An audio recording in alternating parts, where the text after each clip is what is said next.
and themes and film types.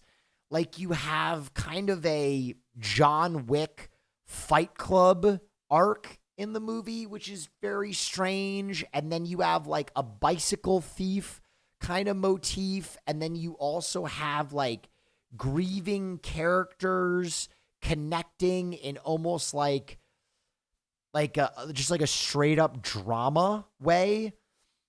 And some of the elements of the world feel a little uncanny, like the underground world of truffle farming seems a bit intense, like for a real world depiction. Even in a heightened film form, it still feels like you are in an uncanny reality rather than just a story told within our reality, in a sense.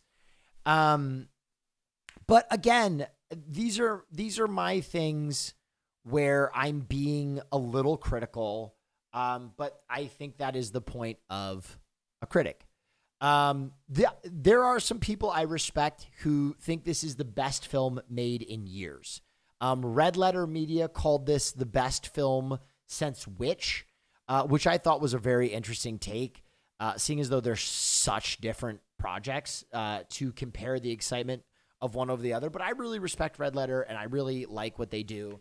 And so let me just say that this film is what I would rate as like a very solid, if I'm giving this a letter grade, it's like a very solid B. On a scale of 1 to 100, I'd give this film like 85, 84. Definitely worth a watch. There are some people that this film will absolutely speak to you. It will absolutely just throttle your love muscle and really turn you on. And for other people, it just won't be there. I don't think anyone will outright dislike this film. I think it has something for everyone in terms of it definitely holds frame. For a movie about the food industry and about cooking, I kind of wish there was a little more food. That's one criticism, that like I really wanted there to be more food. I think I was spoiled by Hannibal the series, where like when he's talking food, you see food, and it's so satisfying to watch brilliant cinematographers picture food. I think there's something incredible about that. There are really only 2 food scenes in this entire movie. And if I'm going to be completely blunt, his character, that is supposed to be arguably, I guess, the greatest chef of all time, cooks this. And I'm going to be honest, it doesn't look appetizing. It looks dry. And it looks very undersaturated because that's the theme of the movie. But, I mean, just from like a visual aesthetic, if you're telling a story about like the mythic greatest chef ever to live, make the food look tasty.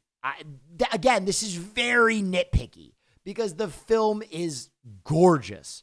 The film is absolutely gorgeous. And this is being very nitpicky, but this is just something that like my sensibility as a filmmaker is like, give me some pretty food. Give me some sexy food. So anyway, that's my review of Pig. If you loved this movie, I'm all there for it. I'm all there for original IP being successful. I think it leads to more independent movies getting made. And so if you loved this movie, like this is not a review of me like trying to quash that, right? Go out and spread your joy for this movie. Get excited. There are a lot of things about this movie that you should be excited about, especially in a post-COVID world where it's looking like the Trolls 2 of the world, because they can make money no matter what on streaming platforms, are just getting more license, and projects like this film are getting less and less free reign because it's becoming harder and harder to make money on them. Let me just say that I applaud this film. I think it's beautiful. I had a good time watching it. The characters felt a little thin, in my opinion. The food wasn't beautiful. And I thought there were times when I would have liked a little more to happen. Again, this doesn't need fucking Thanos or Superman throwing someone through a wall. But for my taste, it's Nick Cage hunting down a pig. Maybe we can get a bit weirder with that. The other thing that really bothered me, and I don't know if this bothered anyone else, and I don't think it gives anything away, Nicolas Cage is bloody for the entirety of this movie.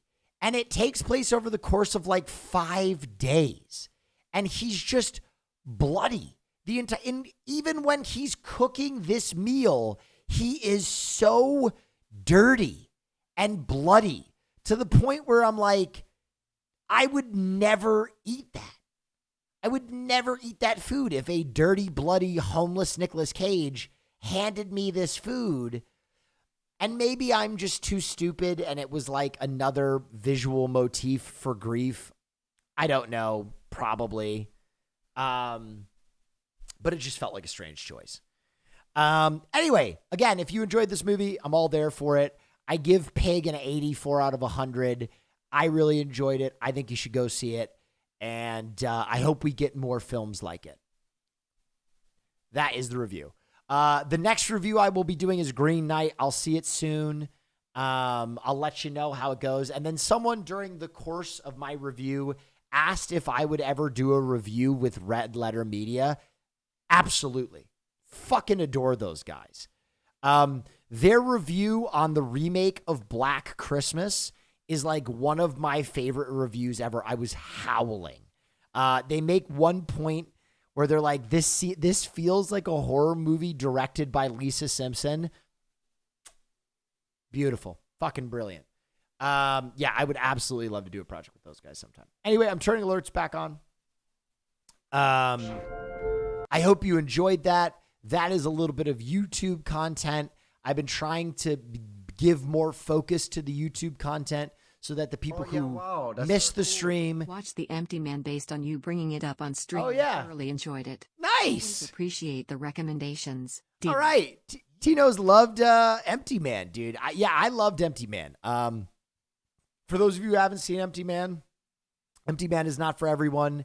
It's kind of like a Chinese box of a film where like it keeps getting bigger and bigger. And when you're all the way zoomed out, it's a Lovecraftian story. And I love me a good Lovecraftian story. So that movie is like right in my sweet spot. So I probably gave it a little bit more credit than it's due, but I really enjoyed The Empty Man. All right. So again, I was doing that content just because I want to give the people that watch the YouTube something complete and something different than other people's YouTube that they can watch. That's why I have started doing these full form film reviews. If you didn't watch this, the first review, here it is. It's me watching old or reviewing old. It performed pretty well. 21.1 thousand of you are subscribed to the YouTube. If you want to watch the YouTube, I don't it's take right. no shit from anyone. I would eat anything Nicolas Cage makes. I'd eat it out of his filthy homeless mouth. Jesus Christ, dude. Thank you. Okay. So that was that review. It doesn't look...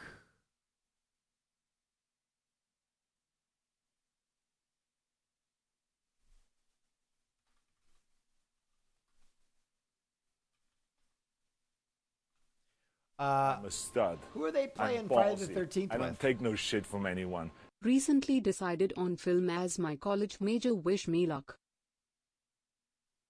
Oh, man. Go nail it. Yes.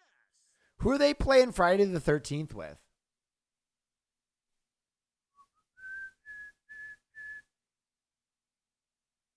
Well, you're starting to look like Nicolas Cage. I'll take that.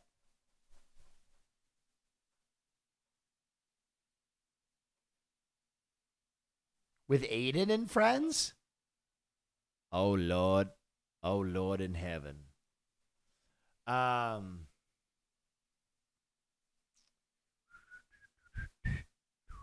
Who's playing Gardic phone?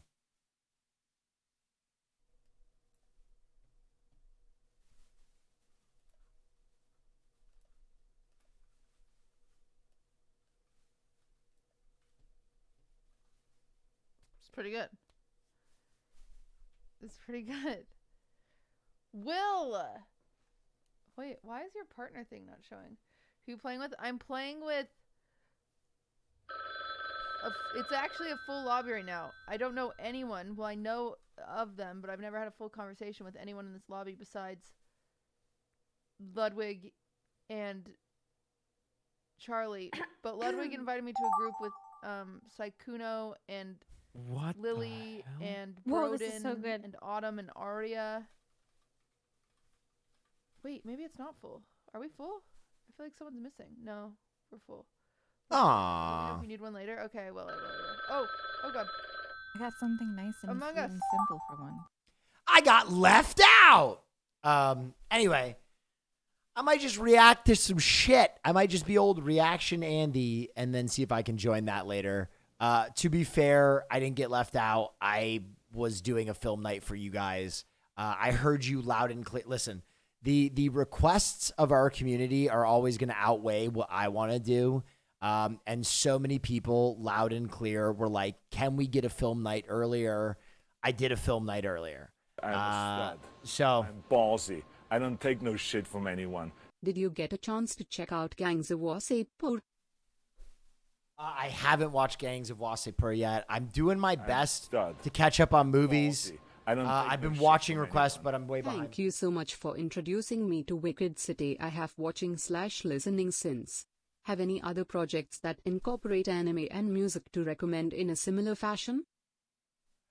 I think that's kind of the beautiful thing about the Bobby Raps music video for Wicked City is that it's completely unique. If I'm being honest, the guy recut an entire animated movie to be one long music video for an album, and it didn't go anywhere. No one listened to it.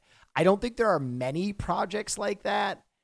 I mean, there are a lot of like, AMVs, but nothing of like that realized level. You know what I mean? Like you'll be in heaven. The dream of the 90s is alive in Portland. The dream is alive. So from what I can surmise from what you're positing, it's like Portland's almost an alternative universe. It's like Gore won. The Bush administration never happened. Yes, Portland. exactly. It's almost like cars don't exist, right? People ride bikes or double-decker bikes. They ride unicycles. They ride the tram. Yes. They ride skateboards. The double-decker bikes. My flannel shirt still looks funny. Dream of the 90s is alive in Portland. The dream of the 90s is alive in Portland. Portland, you can go to like a record store and sell your CDs. Turn that dirty clown frown right upside down. In Portland, you can put a bird on something and just call it art. The dream of the 90s is alive in Portland. The dream of the 90s. Hey, I made it. Yeah, you're a little late. Sorry. You're also a little San Francisco right now. You know what I mean? Sorry. Much better. Welcome to Portland. Thank you. The dream of the 90s is alive in Portland. Fucking 90s, man. The dream of, dude. That was the first sketch they did, right? That was like the very first sketch.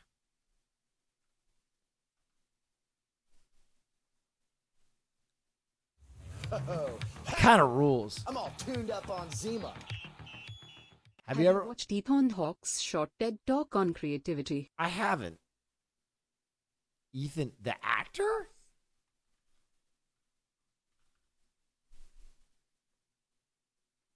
Huh. That's it. Wait, what is this?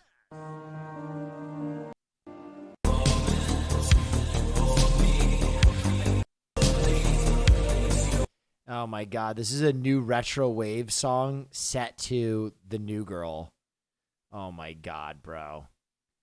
Oh my God, bro. Speaking of the 2000s, does anybody remember the movie The New Girl?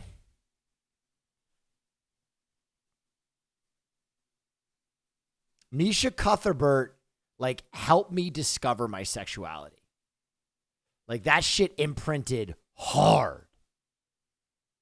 Her in 24, that was a problem, bro. Or we're watching this. Fuck this. That shit was a problem for me, dog.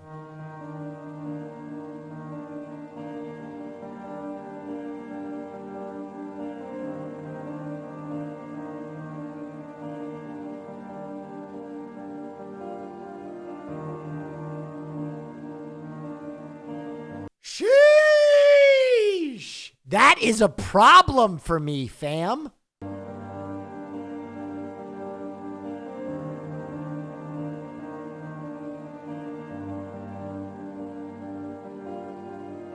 Plus, people used to tell me I looked like Emil Hirsch a lot when I was this age.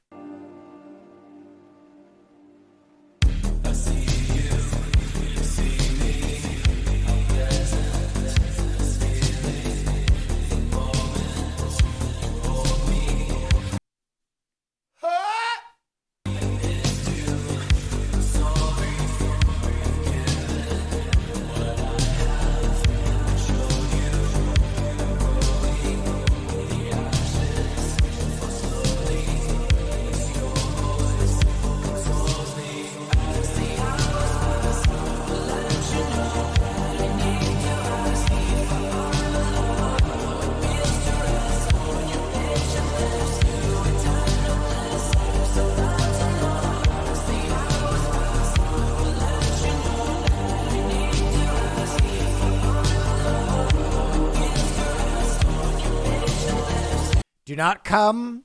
Do not come.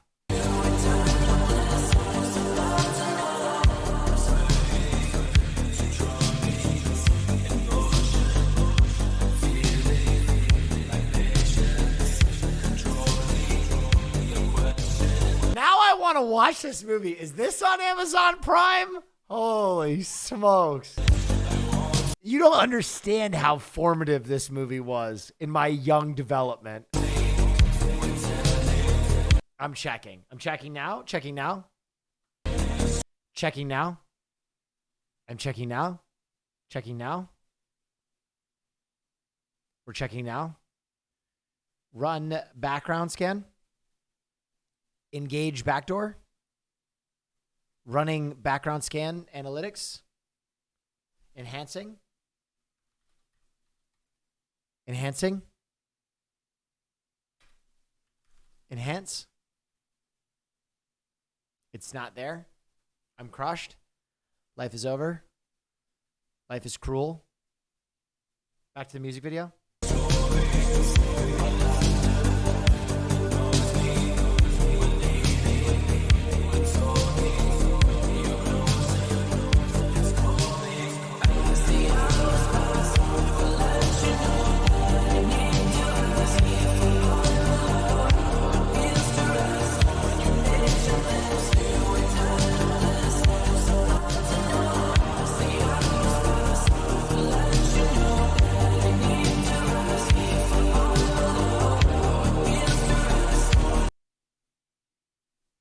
Risk it all. Risk it all. Dude, oh my God. In my teens, I would have risked it all. Literally. I would have gone through a Saw movie in reality to get a chance. You know what I mean? If Jigsaw was like, I want to play a game. I've put a bear trap somewhere in your colon. Live or die. Make your choice. If you win, you get to talk to Alicia Cuthbert. I'd be like, yeah, dude. Fuck yes. Put the bear trap in my colon. I'm ready, dude. Live or die. Make your choice. I'm ready to make my choice. I've made my choice. I've made my choice.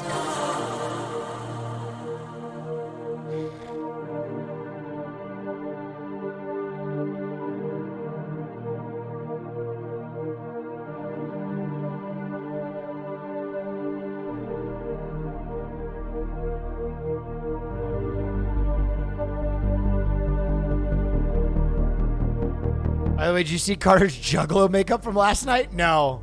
I saw his shirt, though. The night will hold us close and the stars will guide us home. Here's the thing about The Girl Next Door, though. This movie always hurt me because it was never as romantic as this in my life. Like, this movie set me up to be a romantic in, like, a weird way. In, like, such a weird way. Oh, my. Is that Carter? Oh, God. Oh, God. I've been waiting for this moment. We're finally alone. I turn to ask the question. So anxious. My thoughts. Someone said life goal, date a porn star. Don't you see? He likes her in spite of the fact that she's a porn star, not because. That's the whole point of the movie. You missed the theme, God damn it! Your lips were soft like winter. In your passion, I was lost. Dude, French tip nails. I don't care if the 2000s are over. I'm still into French tip nails. Bring them back. Bring them back.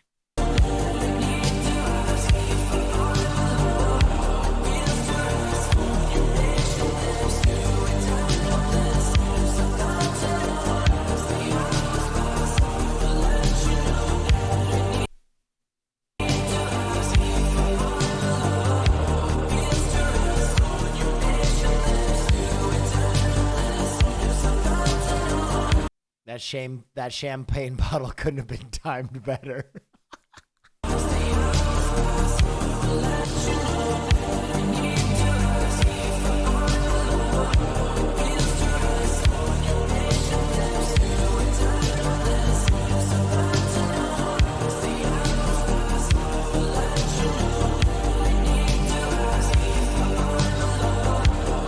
The Joker, baby. Caught it, the Joker, baby. Steph here at 3, thank you so much. Oh, yeah, wow. That's her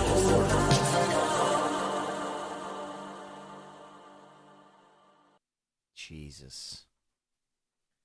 What a weird bout of nostalgia that was.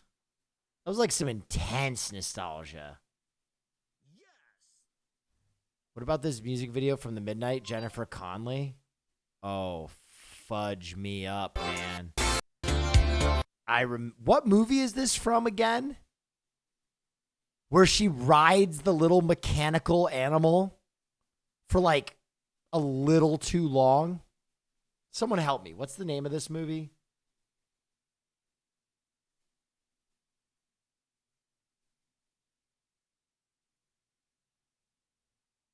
Career Opportunities. Hang on. We just got to pull up that one scene. That is also drilled in my brain. Jennifer on ride career opportunities. This will be the first. Yeah. Yep. First thing that comes up. Yep. This changed my life. Big time changed my life. Chat. This is us. This is us right here. These are us. These are we three sitting here. This is the veritable levels of degeneracy too, right? Up here, this is just your average everyday chat coomer. This right here is like Turkish level horny. And this back here is feet and armpit guys.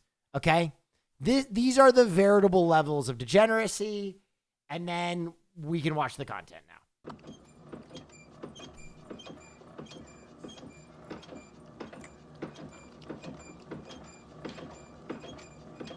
So what's the word on you two?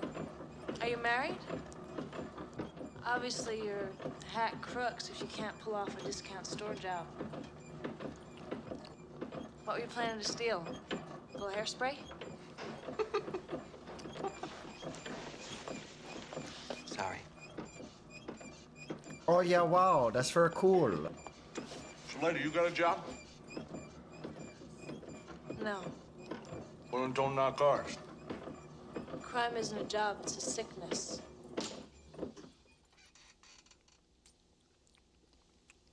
Whoops. Anyone have some change?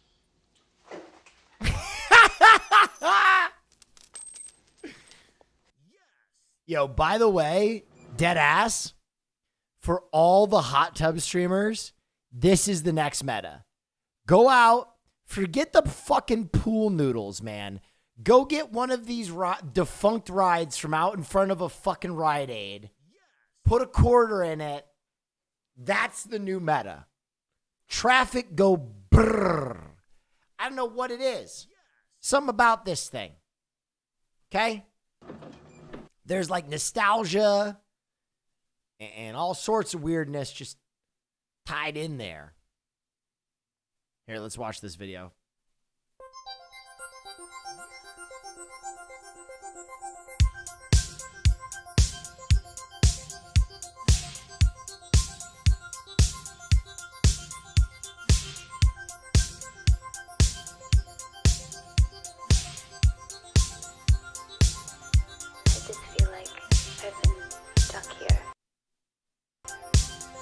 Was this screened?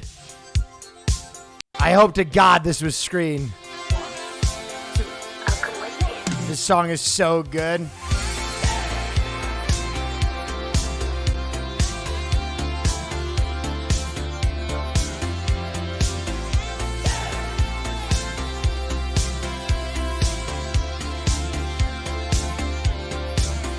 Faked our deaths, lit a match, closed the door.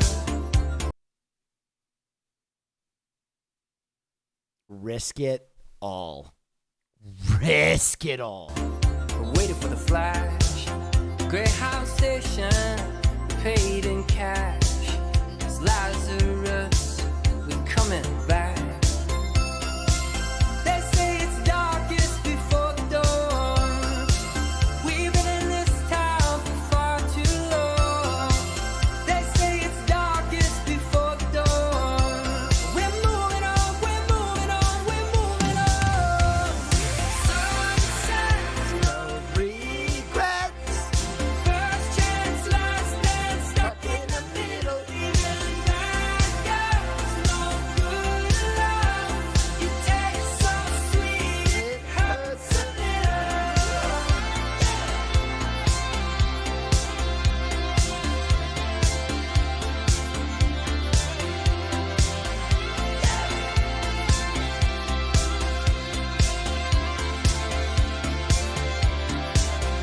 Make our home where we stand. One suitcase and half a plan. Follow the wolves and sing along. Pass the voices to the song. They say it's darkest before the dawn. We've been in this town for far too long. They say it's darkest before the dawn. We're moving on, we're moving on, we're moving on. Sunsets, no regrets. First chance, last dance, stuck in the middle. Even bad girls, no good love. You taste so sweet, it hurts a little.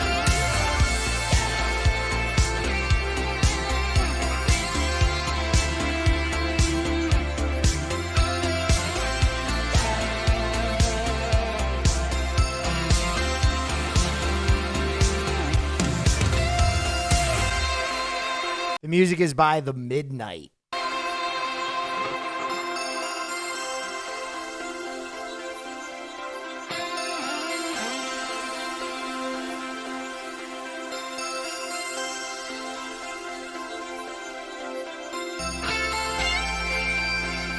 Oh yeah, wow, that's very cool. Love your screenful smile. Thank you so much, Shake Dat Bear. Oh God, is that a reference to what I think it's a reference to? Oh God.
God, that was good.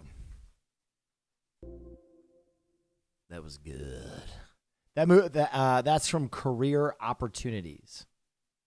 Career Opportunities. Someone said, I'm so alone. Listen, man, you don't have to be. The whole point of that movie is that guy found the love of his life by being kitschy and weird. Being his old kitschy and weird self. So you go and be as kitschy and weird as you can be, and you might find someone just for you. Off. Like, see you.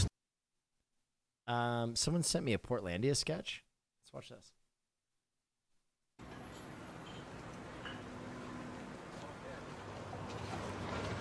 Dave, do you see that dog over there? And if not, at least you'll enjoy yourself. Very true. Oh, yeah, what's the deal? Who does that? Who puts a dog outside?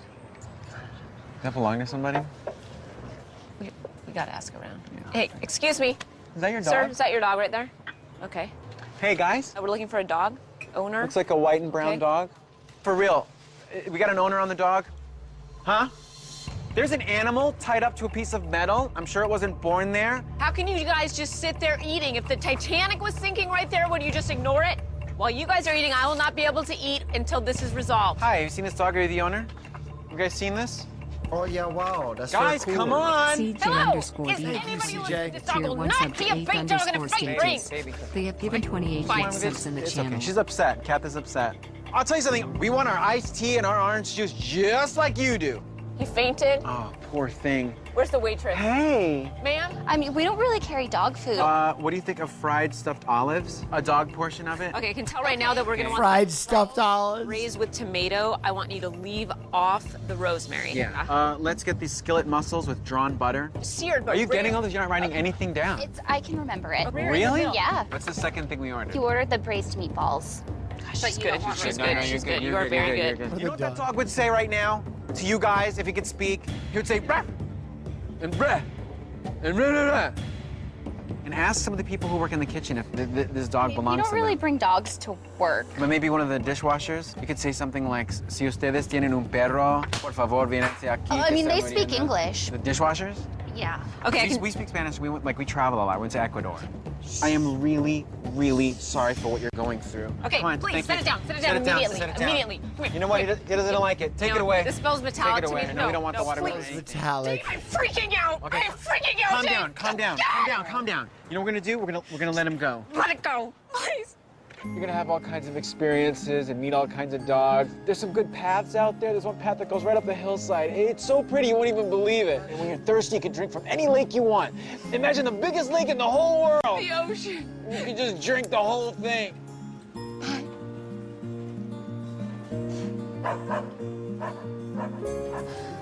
You're free. Run it out, buddy. You're free, soldier. Where's Tucker? I don't know, sweetie. Hi, did you happen to see a dog? We did see a dog, actually. You did? Okay, what did you see where he went? He went that way. We had to let him go. Is this some kind of a joke or? No. Who puts their dog on a pole like a stripper? Who does that? Everybody puts their. Wait a minute. Who are you people? We were just gone for a few minutes. Okay, how? Well, a few minutes is like a month in dog years.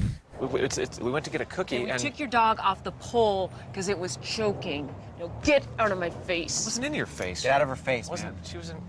Look, hey, where are you going? Did the right thing. No, Okay. we totally did Where the we right go. thing. I'm calling the cops. Toe's so tired of people. Do with Hey, animals Jordan. and living No, things. Jordan.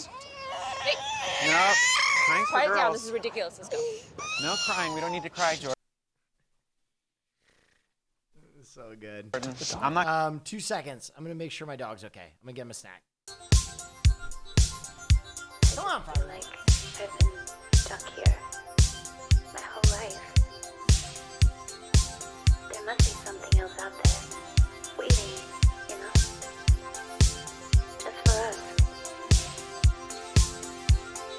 We could run away,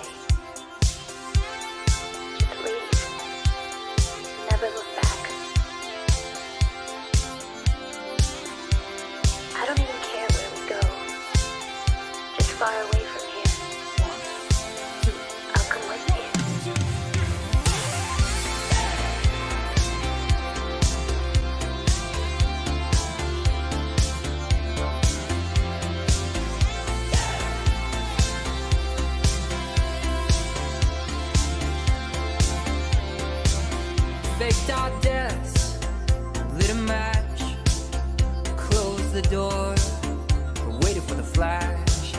Greyhound station, paid in cash. It's Lazarus, we're coming back. They say it's darkest before the dawn. We've been in this town for far too long. They say it's darkest before the dawn. We're moving on, we're moving on, we're moving on. Sunsets, no regrets. First chance, last dance, stuck in the middle, even bad girls, no good love. Oh yeah, wow, that's very cool. Stream response. Candy Clown.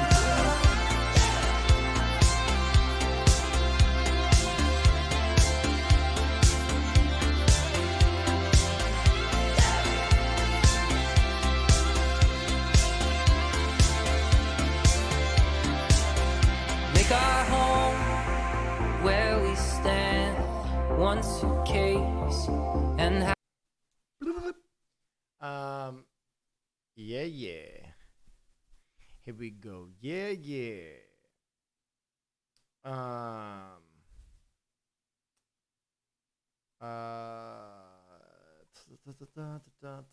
Let's get some background music.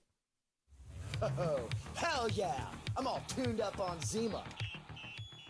Just started reading through Something was Udzumaki a couple terribly wrong nights with ago, Lazarus. and I am just blazing through an actual, absolute masterwork of horror and how to ramp up to the full, ugly mural of the thing. Oh, yeah. What a genius. What would recommend afterward? I was thinking Gaya or Tommy. Tommy's really good, or Hellstar Ramina is really good. Both of them are great. Colin Little Putty and Oh yeah, wow, Conky that's Dong very cool. 69. Thank you so much for your support. Oh yeah, wow, that's very cool. I'm ready to get the 60 days in. Hey, Will 1312. But how do you feel about 60 days in? I don't know what 60 days in is. Is this some React streamer meta shit? I assume it's after your 60th day in jail.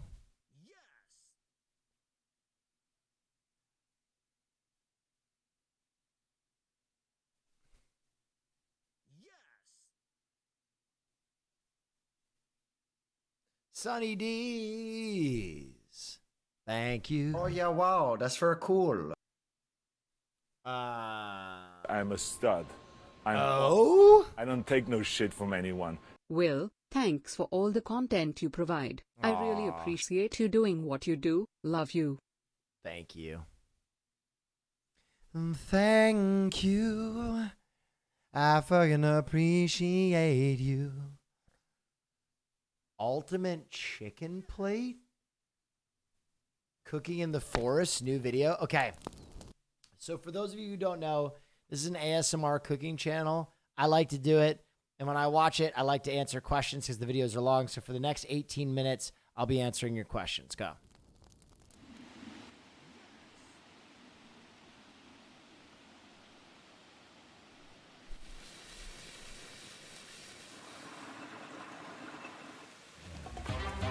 CJDR20.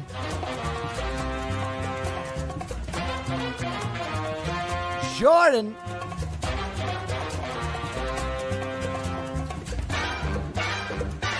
CJDR20 and Jordan just blew up the hype train. I appreciate you guys.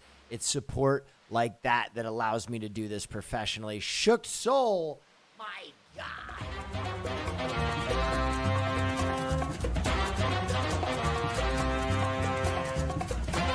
Band of Strays. 500 bits.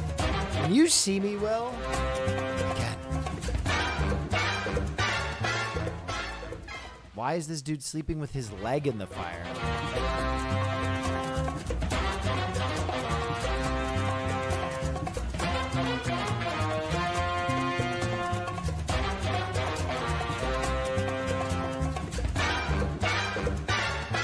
All right, let's answer some of these questions. Where'd you get the shirt? The shirt is from Heavy Black. Every time I mention this brand, we crash their website, but they're a friend of the stream. They do some streaming of their own, based out of Austin, Texas. If you're in Austin, they're at Fine Young Gentlemen. Highly recommend all their stuff. This shirt says Heaven Can Wait. and it's got like the bunny skull from Donnie Darko, and then it's got the GT from whatchamacallit? The driving anime. Thank you, Makeable Serpent. Thank you, Minor Threat. Someone asked if I watched Possession. I couldn't find it. Wow, that's very cool. To stream anywhere on the internet. I'm still trying to find it. Oh my God. Wow, that's very cool. Have you seen The Invitation? _gift Loved one sub to The Jake Invitation. They have Loved The given Invitation. 48 gift subs in the channel. Initial D. That's it, yeah. Will you ever do an IRL show where we can jam to music like here? I don't know what that means. An IRL show where we can jam to music like here? Like, I honestly don't understand what that means. Have you seen the theatrical masterpiece Rubber? I have. Love Rubber. Love The Invitation, too. Thoughts on the Berserk movie trilogy? Just watched it and been shook for 24 hours. I greatly prefer the original animated run of Berserk to the animated 3-piece, but it's still decent. Have you seen the extra for Chocolate Thunder? I haven't seen it, and I'm worried about watching it because of copyright, but I might watch it off stream By the way, sometime. have you heard of Tipa? Tipa? No. What is Tipa?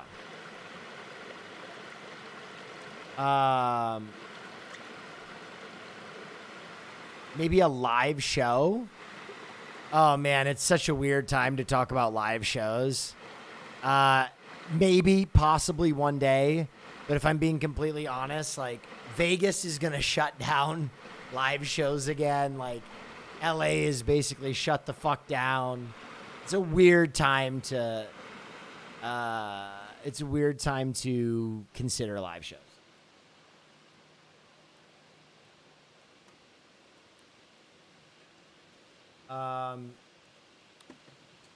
Meeting new people IRL after college, ? Like how to do it? Gotta get outside your comfort zone. Go to classes, go to events, go to bars, go to restaurants. I mean, that's it. You just got to get outside your comfort zone. I would say classes are a great place to start. If you have an interest in Brazilian Jiu-Jitsu, do BJJ. If you have an interest in archery, do that. If you have an interest in cooking, do that. You meet a lot of people at classes. Have you gotten all the current Berserk books? I have the big, like, Methuselah of them. Are you going to stream Diablo 2 Resurrected? Yes, absolutely. It's my first game that I had a lot of passion for. I have to. What's your favorite Paul Thomas Anderson movie, and why is it There Will Be Blood? It's There Will Be Blood because that's a perfect movie. Are you going to stream Elden Ring? I suppose. I've enjoyed all the other FromSoft games. What are some of your favorite recent animes? I actually really enjoyed Fire Force. Fire Force is surprisingly good.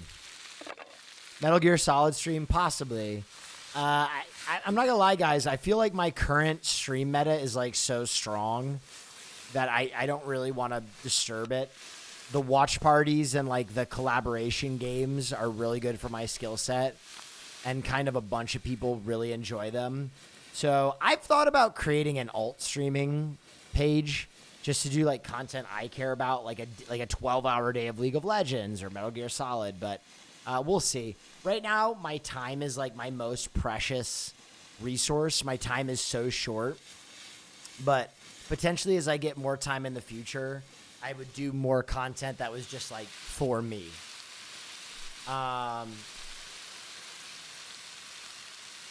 Minecraft stream when? I don't know. I might do Minecraft. Like, I have a lot of friends in the Minecraft community. You know, Carl is kind of in Minecraft, and Connor is trying desperately to distance himself from there, but he's a Minecrafter, and Schlatt and stuff, so maybe one day.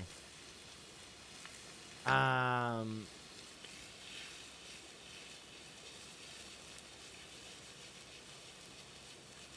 think it would be cool if we ever did a watch party live show when watch party is over, or when COVID is over. Yeah, I could see that. I could see that happening.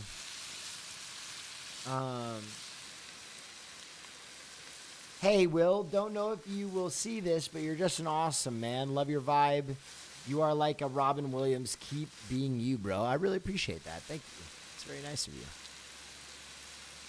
You should look into the game before your eyes. It's a neat concept, and it's a short game you can finish in one stream. I love that. Might try that. Sports you love? Football. Hi, I'm trying to promote / market myself in my field, athletic training, by turning myself into a brand.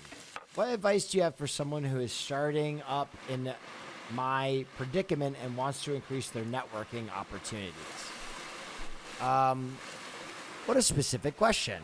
How can you help make yourself a brand within athletic training? I always think having a very professionally done website behooves you in whatever your career field is. I think a brand makes really strong choices and has very clean design. I think the whole point of a brand is to add legitimacy to what you do. So know like very cleanly and concisely what you want to do and what you're selling to people, and then use the integrity of your brand to sell that to people. So always have a great website, always have a great portfolio. I don't know if that helps at all.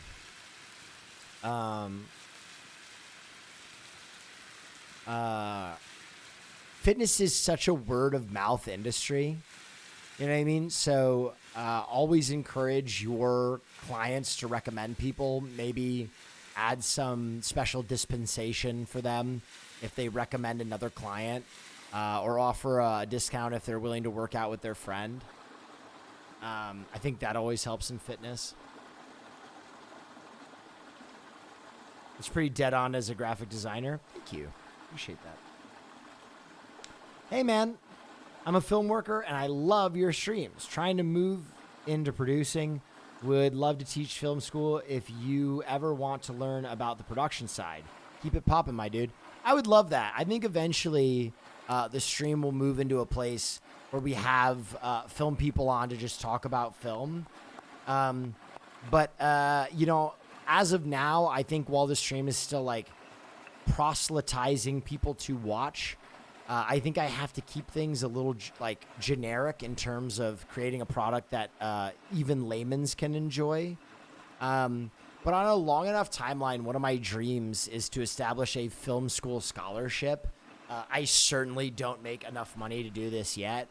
But I think if I ever become like one of those, you know, S-tier streamers that are making an inordinate amount of money every month, I think a big part of what I would do is send people to school or fund movies.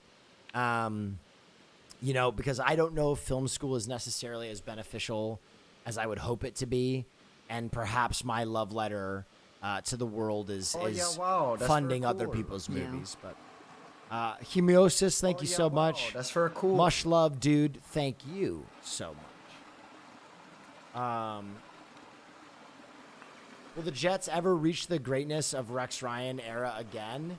I mean, I'm a big fan of the coach that they just implemented. I think he's got the right attitude. Now the big question in football is, will he get the right talent? Do I think Zach Wilson is the guy? I'm a little worried he's not. I think Elijah Moore, that wide receiver they got, is the real deal. I think the big ticket is the real deal. I think Quentin Williams is the real deal. I think Marcus Maine is the real deal. Now they just got to fill that team out with some talent.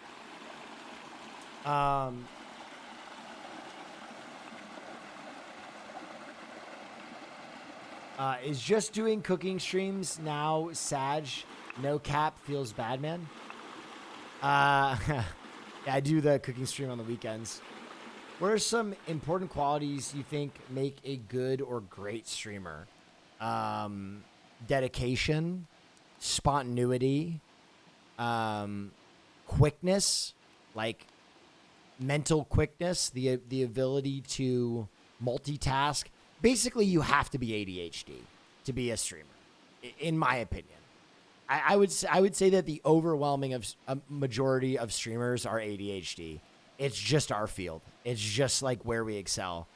There are not many people who can keep a running conversation going with 2,000 people while reading, while watching a video, and trying to make lucid points. That almost takes like the ability to zone out while in task, and I think that is a rare quality that ADHD people Just have. been proselytized.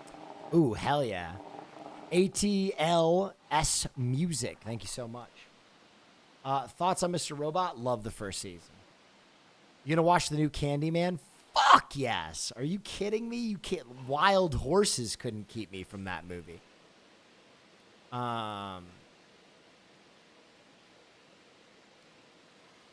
Jonathan Taylor or Nick Chubb in fantasy football? Nick Chubb looks like he's gonna be a beast this year. I don't know, but if I had to pick between those two,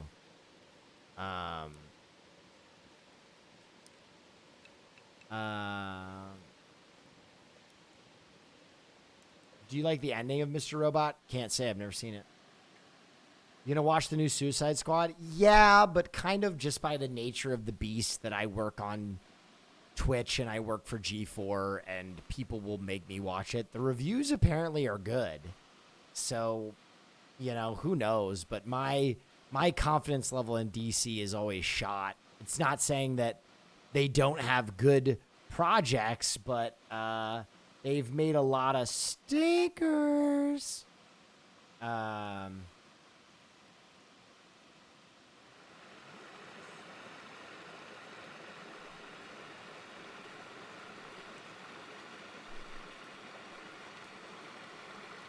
What do you think about Aaron Sorkin's writing?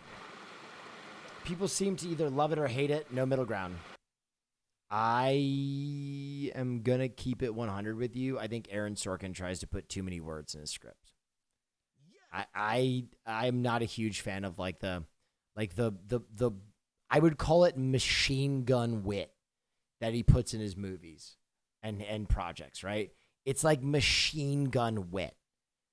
It's always like one person will be like, "That's very presidential of you," and he's like, "Oh, thank God I'm not wearing wooden teeth." Haha, wooden teeth. George Washington. You wish you could be Washington. I'll take Lincoln at this point. A lot of people loved Lincoln. Yeah, but he's no Washington.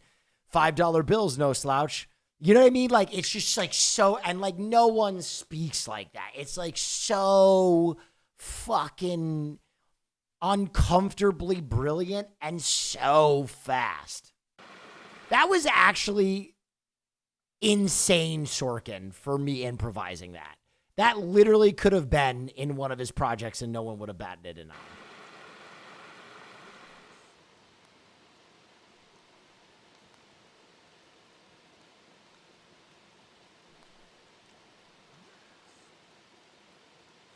Have you seen American Psycho? Yes, I have.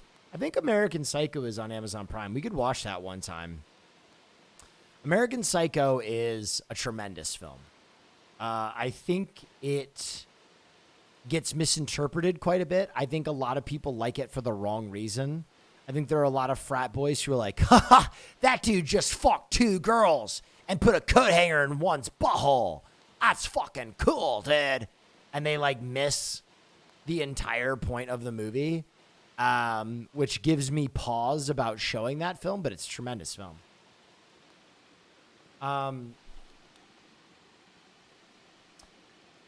Did thoughts on Ted Lasso change after episode 2? I have not watched much Ted Lasso. I know some people love that show. Are you excited for The Matrix 4? No. No, I am not.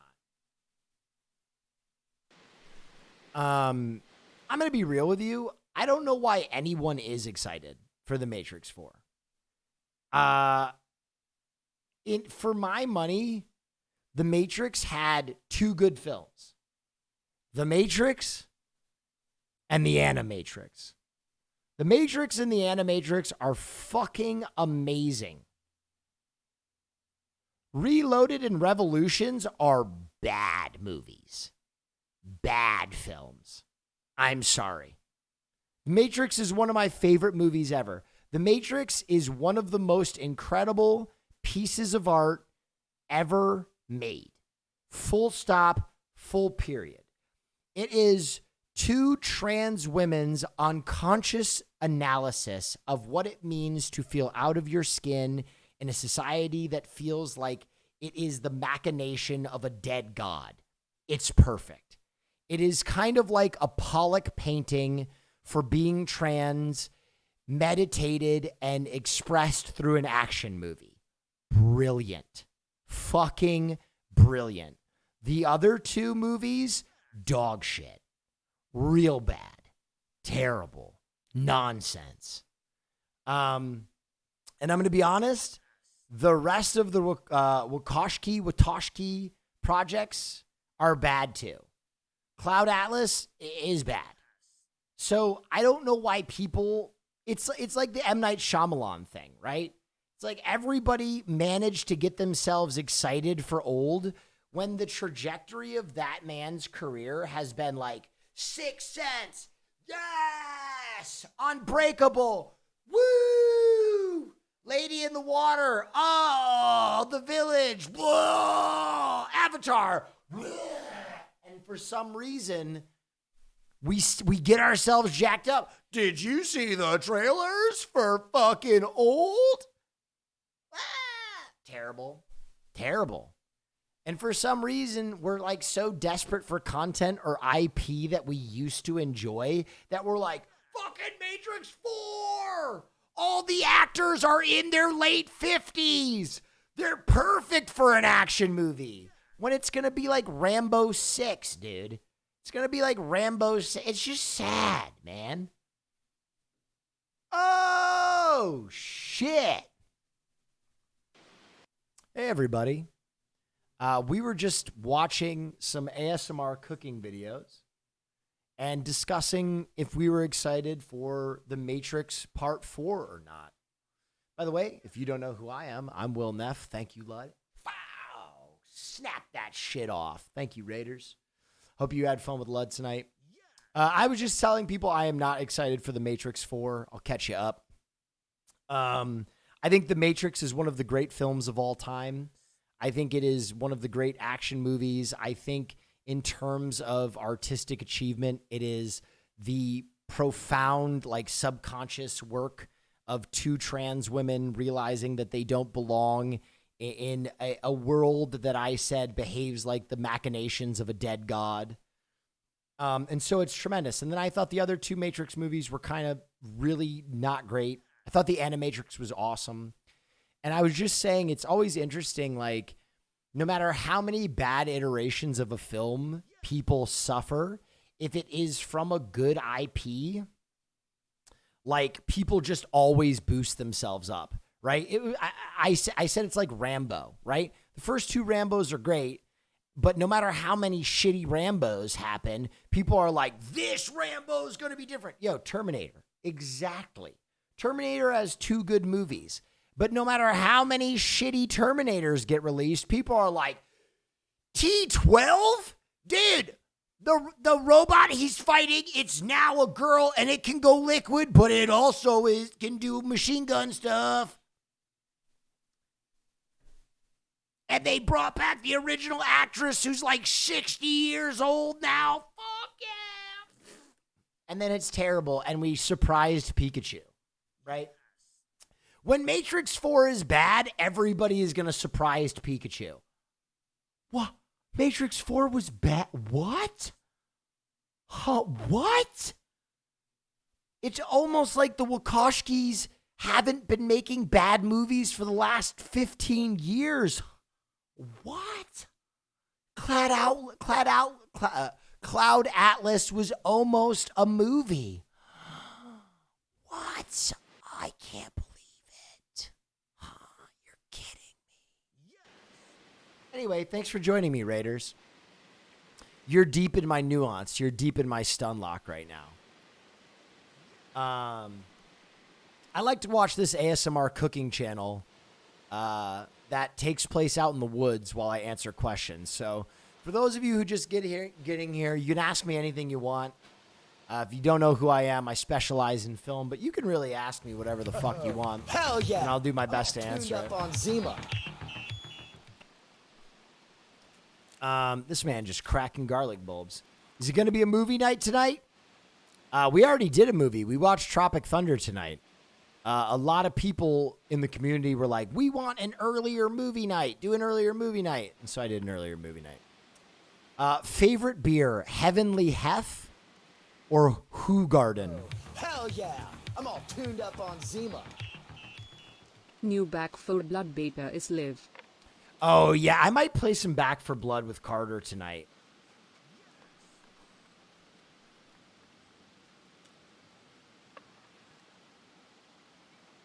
Sanchovies is in too.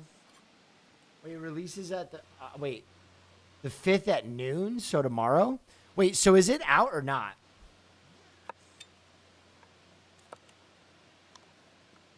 Favorite aspect ratio for film?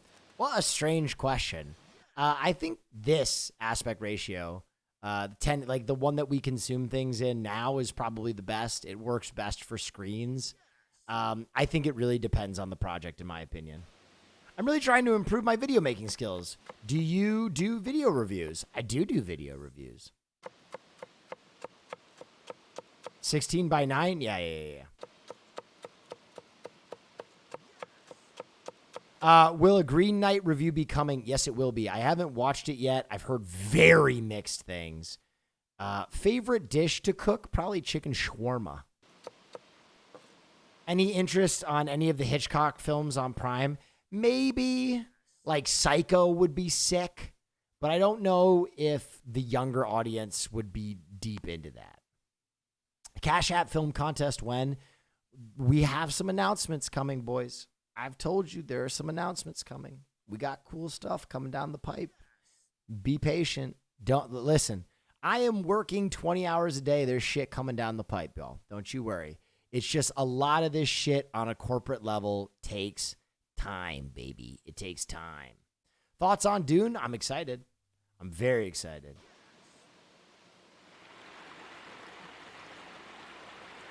New Ghostbusters film. That is another example of like, why do we still care about this IP? Like, I love the original Ghostbusters. Don't get me wrong. But like, do we just have to have a new, shittier iteration of people for them to enjoy the old Ghostbusters? It's like the Gladiator sequel, man. Gladiator is dope. Are a lot of people excited by the thought of a Gladiator sequel? Sure. But all it's going to do is deteriorate the legacy of the original movie. I think sometimes the hardest thing to admit and enjoy in life is that something is just fucking over. Everything ends, guys. I think as human beings, we like to trick ourselves and convince ourselves that some things last forever. This love will last forever. Santa Claus is never going to die. There will always be FIFA. But at a certain point, like, things just should end. And the end we should appreciate as much as when it was happening, right? It makes something even more special that it had this amazing run and came to a close. And for some reason, we as human beings just cannot accept it. We seem to want to unearth every single fucking piece of content from now to infinity.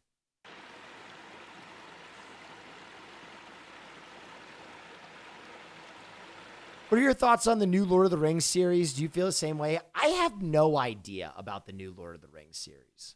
All I know is that the budget is going to be really hard to justify. The budget is fucking huge. I can't say. I don't think Lord of the Rings has been pumped to death like a lot of other IP. And I think it's not a pure remake, right? It's a series instead of a film. There's more detail. Who knows? But it might suck. It's going to be hard to live up to those films, man. Go-to movie really depends on the night. But I have some films that just make me feel super cozy, which are probably the ones I watch the most, like cozy films. Tommy Boy makes me feel really cozy. I'll just throw that on from time to time. How do you feel about the upcoming Star Wars live action shows. I'm optimistic because of Mandalorian, but also cautious because of Disney. It's a toss-up, man. Disney could fuck up a one-car funeral. And the reason being is because Disney's bottom line is always money. They don't give a fuck about artistic integrity at all. So they're just going to pump our nostalgia holes. Like, dude, I'm going to be honest. I felt very weird about The Mandalorian. If you don't want spoilers, close your ears for the next 10 seconds in 5, 4, 3, 2, 1. This is your warning. I'll raise my hand when the spoiler's over. This is your warning. This is your warning. This is your warning. When fucking Boba Fett came out of the Sarlacc pit, part of me was like, yes! But another part of me was like, fuck, they're doing it to me. They're fucking my nostalgia boner. They're fucking up my nostalgia boner. They're just fucking me up the ass, and I'm taking it because fucking 12-year-old me wanted to see this happen, and now that it's happening, I'm like, I'm sick that I enjoy it. All right, spoiler over. But that's kind of how I feel about some of that stuff. But The Mandalorian was good. I thought The Mandalorian was a step back into making like very traditional fucking Star Wars shit. Oh, daddy. Now that's a buttery spread. What is that, like a pate? Oh, it's like a pate.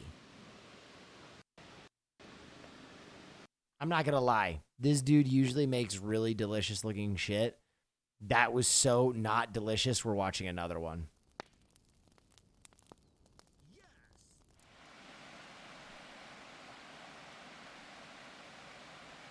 How hyped are you for The Witcher Season 2?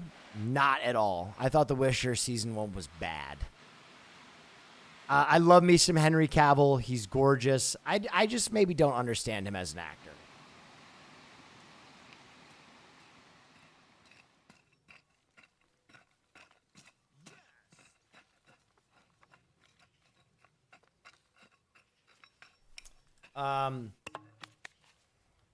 I kind of feel like they jumped the shark long ago when they made the random faceless badass from the original trilogy into the dude who cloned a billion times into a prequel. Oh, yeah, dude. I mean, the Star Wars movies are beyond all repair. The last 6 Star Wars movies were awful. The new trilogy is maybe worse than the prequels. And I say that with full confidence.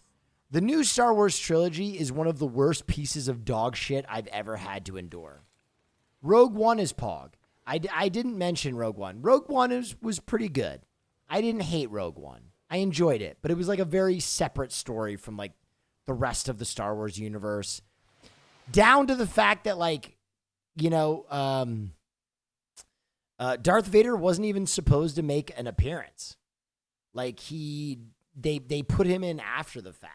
So, you know, that was the best scene in the entire movie. I think it was the best Star Wars movie scene in the last 15 years, in fact. But, you know.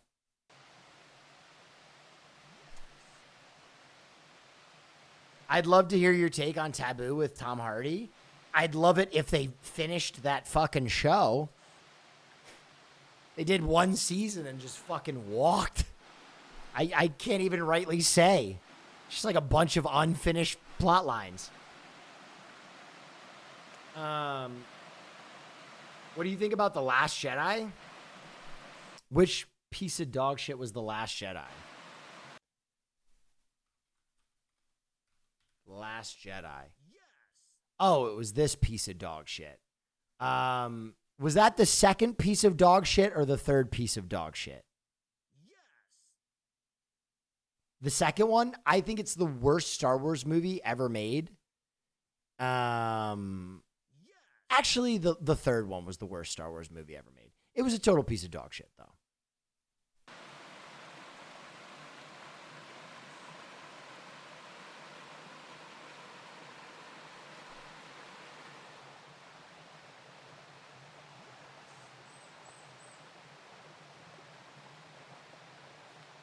Like, I'm going to be real with you. I'm going to be fucking real with you, okay? I'm going to be very real with you. It boils down to this. It boils down to this. If you wanted to tell a new Star Wars story, tell a new Star Wars story. If you wanted to continue the old Star Wars story, continue the old Star Wars story. But don't try and tell a new Star Wars story, pimp all of our nostalgia from the original Star Wars stories, skull fuck all the characters that we love, skull fuck them. Literally drag them onto the screen, undress them in front of the audience, and fuck their skull. And then be like, you didn't like this? Yes. What? You didn't like this? You didn't like that we don't give a shit about all these characters that you've adored for the last 30 years? That we just put them in the movie to fucking prey on your nostalgia? And then treat them like dog shit? To the point where even the actors who play the cat characters thought that the representation of these characters was horrible? You didn't like that? And then the characters that we made, we didn't even finish the stories? The black character that we threw in, we just kind of forgot about, even though you guys were invested because the Chinese market didn't like him. We just forgot about him because of the Chinese market, and you guys didn't like that. We set up a romance for him, and then because China didn't like his character, we had him ride a horse on a starship in the third movie. You guys didn't enjoy that? Star Wars fans, I love you guys. I love Star Wars fan. I'm a Star Wars fan. I'm a huge Star Wars fan. Go watch The Mandalorian. Please. The Mandalorian is Star Wars. It's really good Star Wars. It's really fucking good Star Wars. The Star Wars movies suck, guys. Don't let your fucking nostalgia trick you. Okay? Just because they're Star Wars projects doesn't mean you have to die on that fucking hill. All right? They were bad. They were so bad. They were so bad. What the fuck happened to Luke Skywalker, man? What the fuck was that? Jesus Christ, man. Why put that character in the movie, dude? So bad, dude.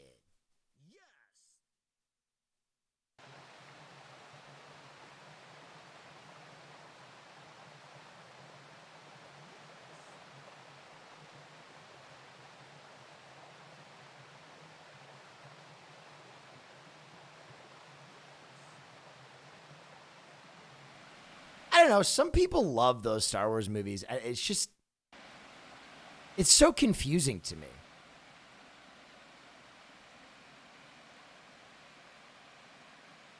And then, like, I mean, I've said this before, and I hate to, like, harp on an old meme, but, like, okay, you got rid of Snoke. Whatever. Fine. Okay. You really subverted my expectations, man. You got rid of the villain that you were building in your story. You subverted my expectations. Cool. And then you fucking dig into your bag of shit and just scoop out the fucking Emperor like it's a goddamn Dragon Ball Z project and we're bringing back Frieza for the 800th time, right? When I heard the fucking Emperor's like, I was like, come on, man. Jesus Christ. But they did it. They fucking did it. They brought him back. And he's got a planet that I guess had a force 1,000 times bigger than the Death Star the whole time. I don't know why he felt he had to build the Death Star 3 times if he had this armada, but okay. Whatever. Fuck it. Maybe he was just saving it. Maybe it was plan C because he knew it was too overpowered. I don't fucking know. Who fucking knows? But he comes back and they set him up and they build him up and they kill him with friendship. They kill him with friendship. I'm ballsy. I don't take no shit from anyone. I watched Mandy last night at your suggestion and loved it. Do you have any recommendations with a similar atmosphere/cinematography? Yeah. Go watch the Beyond the Black Rainbow. It's Panos Cosmatos' other film. You won't like it as much, but there's a lot there. Climax also by Gaspar Noé. And the original Suspiria, not the new one. Yeah, but they kill the greatest threat to the galaxy ever with friendship, right? They never explain why the fuck that happens, but it's just like, you and me together. I'm a stud. I'm ballsy. I don't take no shit from anyone. Have you read the unmade Gladiator sequel script, where Maximus is fighting in the afterlife and ends up as an immortal warrior who works at the Pentagon? No, I didn't read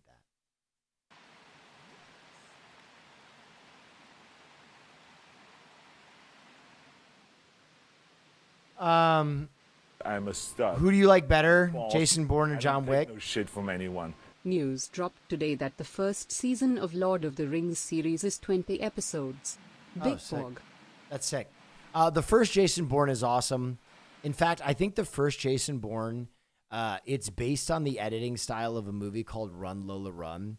And I think that super high-paced editing style, like, changed filmmaking forever. So I think it's got its place in, like, film legacy. But after that, the projects weren't great. And I think John Wick is just a fun movie. I think John Wick is, like, a really sappy action movie with a really great lore, right? Like, John Wick succeeds because it's really dopey action with awesome storytelling underneath it, which just makes it a really fun watch.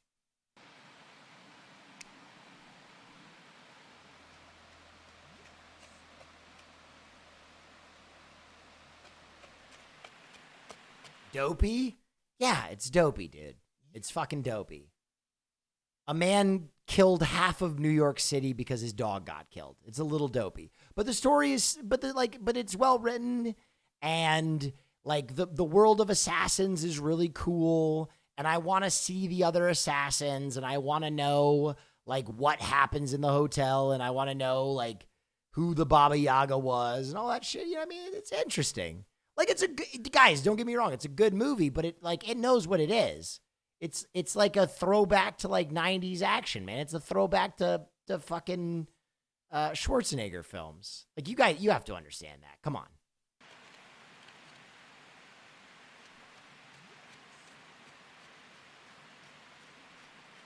Blue Light Revival, thank you. Why are big budget studio movies so boring? Because they completely are devoid of character. And any catharsis or emotional connection you will feel in a movie is because of character.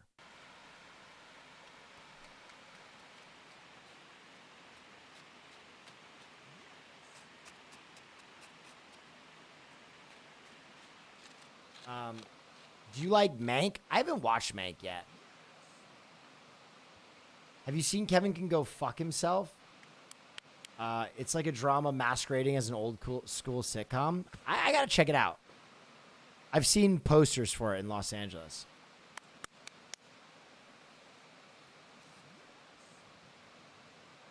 What's your favorite Safdie Brothers movie? I love everything they do. I think they are next up.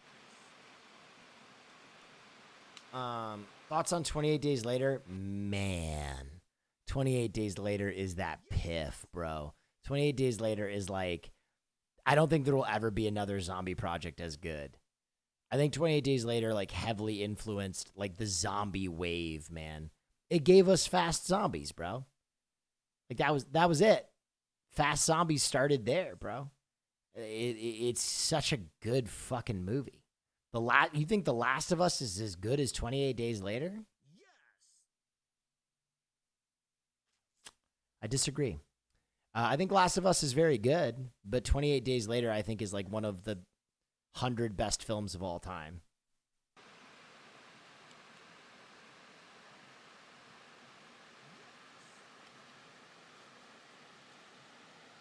Very different projects, though. Very different projects, though. One's a video game, one's a movie. How do you compare? So I've heard you talk about Mandy a lot. What are your thoughts on Color Out of Space? Sorry for repeating. I mean, I always give it extra points because it's a Lovecraft project. But if I'm being completely frank, I didn't think Color Out of Space really worked. I thought a lot of the characterization was very strange. I thought a lot of like the sci-fi action was really cool. I thought it was a very earnest attempt at capturing H.P. Lovecraft's writing style. If I'm being really frank, I thought it was a very strange project to tackle from his canon. Of all of his stories in the Cthulhu mythos, Color Out of Space is like a really short story with almost like no main characters, really. It's all kind of a secondhand account of like a geologist who goes to inspect the hole that the asteroid left. So obviously it inherently had to be filled out and like changed so much to work as a film project. It was a very daunting task, I think. I just didn't love it, but it was a good movie.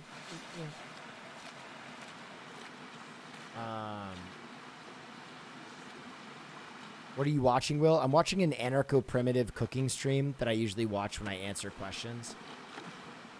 Just helps me meditate. I think it's very soothing.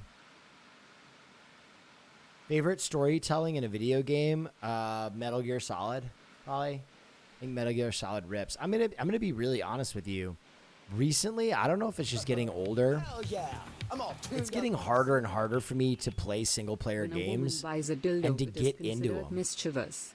But when a man orders a Fuckmaster Pro 5000, an inflatable latex doll with 6-speed pulsating pussy with an elastic anus, with 3-liter automatic lubrication system, with a 2-liter semen collection tray and a 2.1 decibel orgasms. And that's enough. Yeah, I've been having a really hard time playing I'm single-player ballsy. games I recently. don't take no shit from anyone. This would have saved the second Star Wars emo. Would you link the clip in chat, please? Indie games, though, yeah. I find the storytelling in indie games a lot more compelling. Like, Inside, I fucking loved. Journey, I fucking loved. Like, shorter games. But I feel like a lot of, like, the single-player games are so, like, padded with content. They just take forever. Oh, yeah. Hell yeah. Here you go. Here's how you fix Star Wars 2 right here, baby.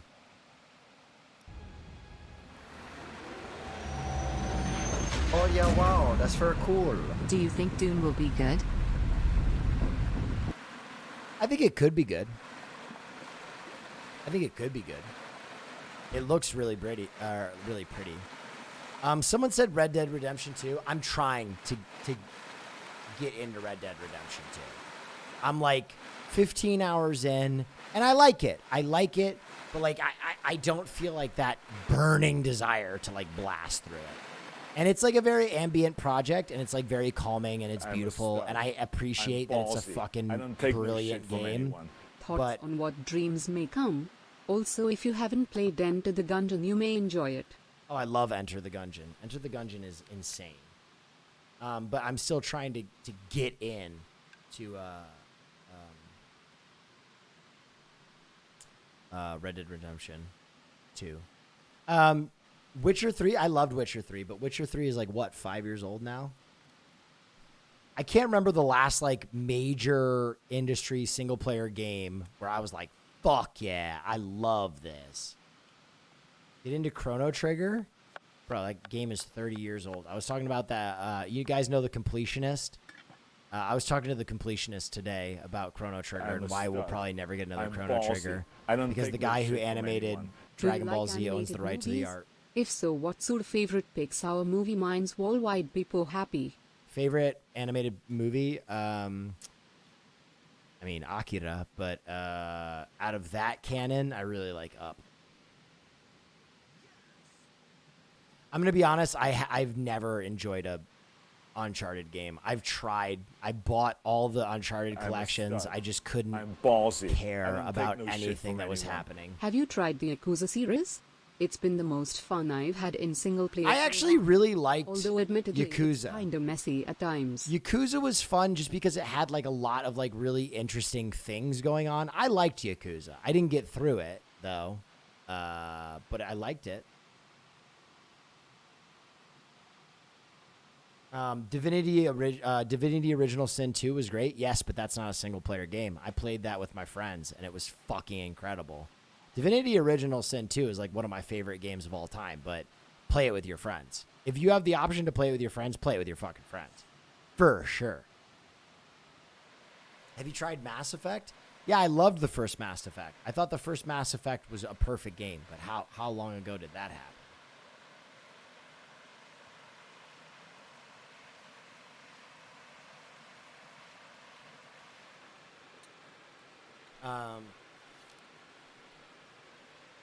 Dying Light, tried to get into it, couldn't do it. I'm telling you guys, I don't know if it's because I'm getting older, but single-player games, they just lose me so fast. I just feel like all the mechanics are so familiar. Like, there's no risk to them. They're not dangerous. It's just kind of like you slog your way through a very slowly paced movie. Which is why I like FromSoft games so much. Like, FromSoft games, the storytelling is insane and at times doesn't make sense. stud. But, like, I'm the ballsy. gameplay is I so don't take no shit challenging from that I'm like, anyone. fuck WillNeff, yes. have you seen Freaks and Geeks? It sucks to Teak never got the planned second season. Love Freaks and Geeks. Launched the career of so many affluent actors. Did you play Prey? No. Have you watched Lazy Quee cooking on YouTube? Yes. I'm ready for Elden Ring. Will Zelda, damn it. Yeah, I mean, Breath of the Wild was a lot of fun. That game was great.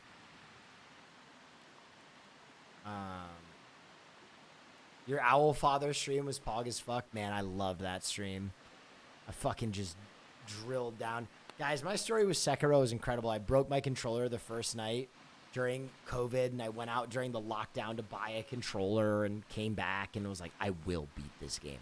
I like Disco Elysium too. How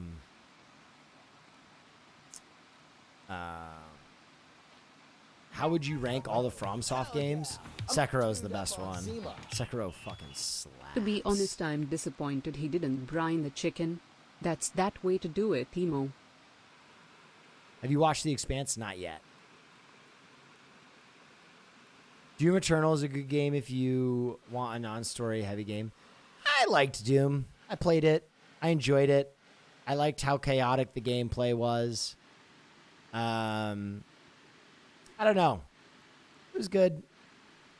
I'm telling you, single-player games just are not keeping my attention. I just like playing with people, if I'm being honest. I think I just almost always enjoy the experience of playing with other people more than I just enjoy playing a game by myself.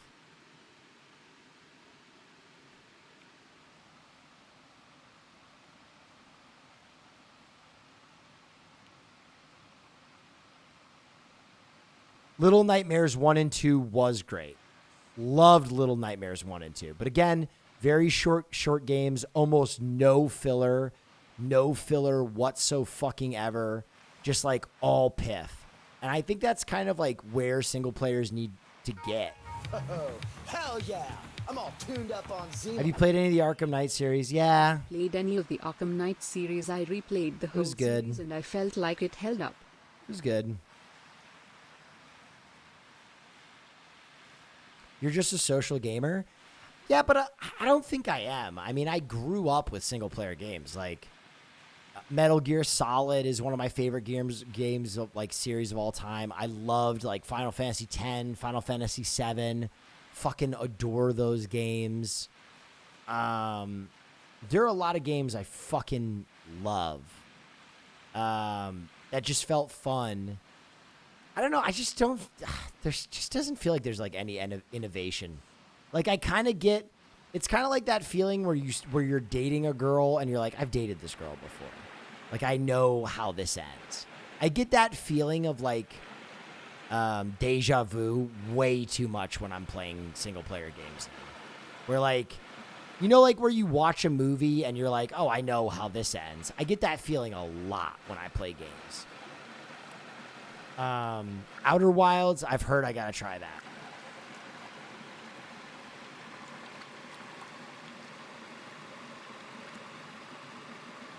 You know what game fucking blew my mind? What was the Taiwanese game?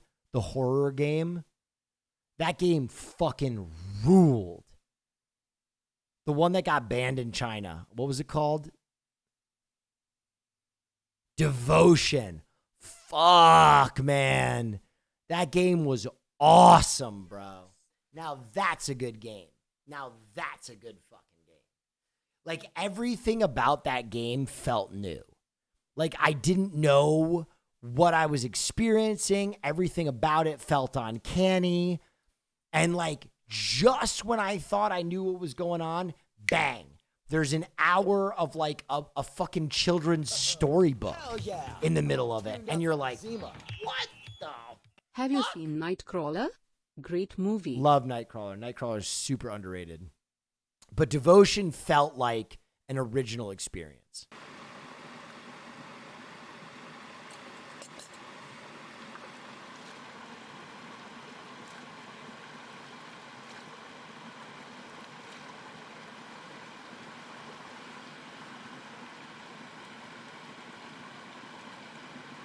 Critters for Sale was also rad.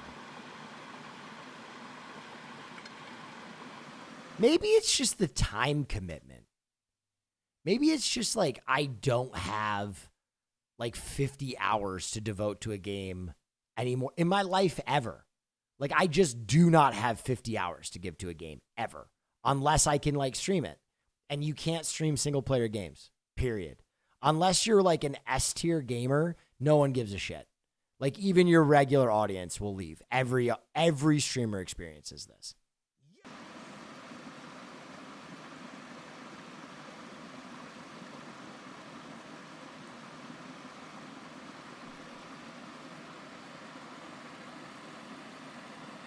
Laughs an MMO, but that's not a single player game. That's an interactive game.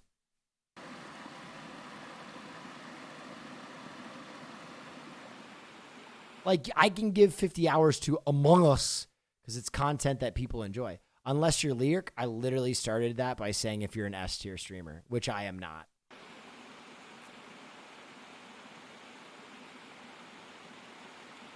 I haven't seen Leaving Las Vegas. Do you recommend it? Absolutely. Will you play Metal Gear Solid 3 on stream? I've considered this and probably not. Because I realize, like, those games I enjoy, I probably would enjoy them less on stream anyway. And the majority of you wouldn't watch. Like, there's a lot of you who are really passionate about it, but a lot of you wouldn't give a shit. That's why I've talked about, like, making an alt channel where I can just go do content I enjoy and, like, literally turn off subscriptions and just make it, like, if you guys want to come watch this, like WillNeff's spare time gaming stream, basically. But just like make it a totally different experience than my stream. Because a lot of people don't realize, like, even though I'm like very stream of conscious in my stream, like this is still very performance oriented, right? Like I'm very much checking in with chat and making sure you guys are having a good time and answering questions and interacting. And when I'm playing a single player game, like the last thing I want to do is, you know, like answer questions about the lighthouse. So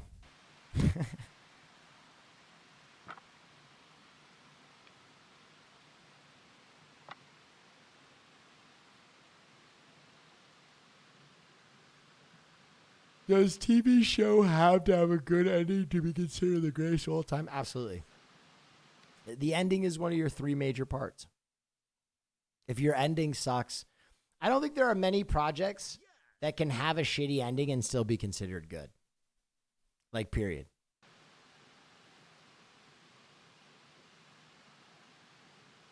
Which is why, you know, Hannibal is so fucking satisfying. One of the best endings ever. Wraps everything up, bada bing, bada boom, perfect. Same thing with Usual Suspects. Also, the ending is like what you leave your audience with, right? When they leave that theater or when they turn off the TV, it's like what the audience is left with. Unpopular opinion, Game of Thrones is still great. It's not Game of Thrones' fault that D&D, the showrunners, took a huge bag of money from Disney and basically were like, well, we got to wrap this fucking thing up. And HBO was like, wait, you don't have to wrap it up. We'll give you more time to tell the story the way it should be told. Nah, we're just going to wrap it up. We're just going to fucking wrap it up. The end of Game of Thrones, I'm not going to lie, Game of Thrones might be great still, but I would never recommend anyone Game of Thrones at this point. Anyone. Because the ending is what it is. The ending was so underwhelming. Like, when I experienced it, I disliked it. But looking back, I think I dislike it even more.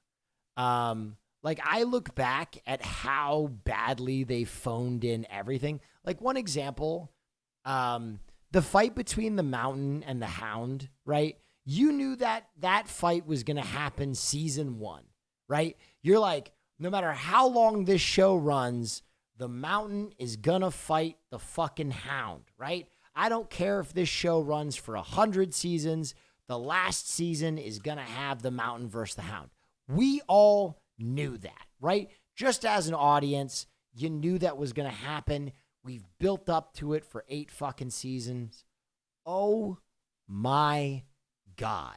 What a fucking piece of trash. Just let them fight. Just fucking let them fight, man. You gave us the most anticipated fight in a fucking stairwell, and some just irreverent bitch on a dragon ends the fight with a fireball. Who the fuck cares? I've been waiting a decade for this fucking fight. Let me watch the fight. Let it go on for 20, 30 minutes. I don't care. I've been waiting a decade. Now is the time to show this shit. You have a bunch of run-on scenes in this show. Let this fight go on for an entire fucking episode. Guys, as an audience, if they had just let that audience or that fight go for a full episode, could you imagine a full hour-long fight? Just ping, ping, ting, ting. Dude, my nips would have cut through my shirt. It would have been so hard. Instead, we got 45 seconds, and the Mountain just goes, and falls? Why did you think that would be satisfying to anyone? Why did you think anyone would be satisfying? What about Lost? Fuck Lost. Fuck that show. Time wasters, man. Bro, I'm going to be honest, okay? There is a difference between having... I'm gonna be real with you. There is a difference between having an ambiguous ending that the writer meticulously crafts, right? There are some ambiguous endings that the writer meticulously crafts to give you an open ending. Yeah, like The Sopranos, right? Meticulously. Inception. The writer hasn't left anything to chance, right? He knows. Have you seen Saint Maud? It's got It Follows vibes. I like Saint Maud. I liked it a lot. Really great visuals in that movie. The writers meticulously craft these open-ended, these endings so you as the viewer go, oh, fuck! Because you know what happened, right? That's the amazing thing, is that in both Inception and Sopranos, it's an open-ended ending, but you still know exactly what fucking happened. There's a piece of you, though, that goes, but what if it happened the other way? And then the rest of you goes, yeah, but you fucking know it didn't. And you go, yeah, but what if it did? And you go, but you fucking know it. And then you go, but maybe it didn't. Maybe we'll get a fucking sequel. Like, that's what you want to do as a viewer. Lost, I'm going to be real. The writers just didn't fucking know what to do with the end of that show. So they're like, let's leave it open. Let's let the audience fucking decide. And then they had the audacity to be like, we had it planned this way the whole time. You're like, no, you fucking didn't. No, you fucking didn't.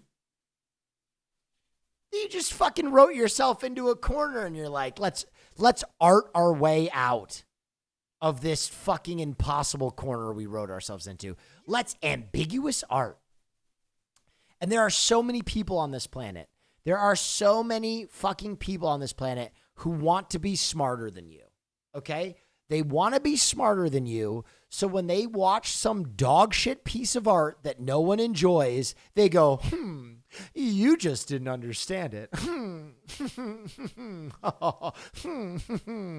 And it's like they just want to take a fucking Ziploc bag of their own farts and just be like, oh, there was no plot and the movie was 6 hours of ambient bird noises. It's just because you didn't understand it.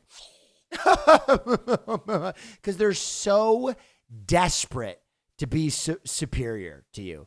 So desperate to be superior to you that they feel like if they pretend to enjoy a absolutely shitty high concept piece of art, then somehow they're smarter than you because they were able to pull more meaning from something that had no meaning whatsoever. Right? Like that shit's incredible.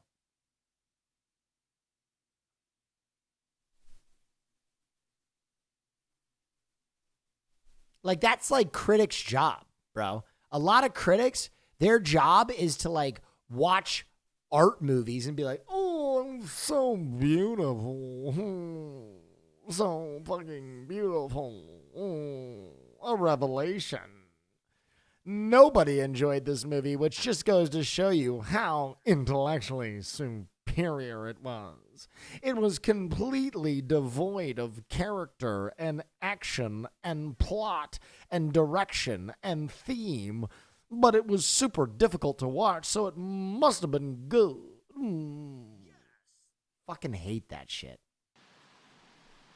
Storytellers tell stories. Storytellers make you feel shit. Period.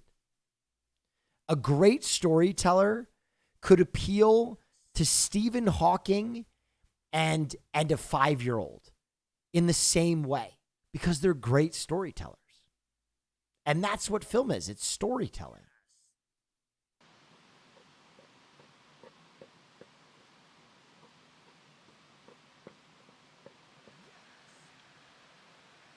You talking about Green Knight? No, I'm talking about film in general. I haven't seen Green Knight yet. I'm withholding judgment. Oh yeah, wow, that's the only art I get up the only art about is watching these streams. Thank you so much. The normies just don't understand less than 3. Have you seen Big Fish? Yeah, I really enjoyed Big Fish.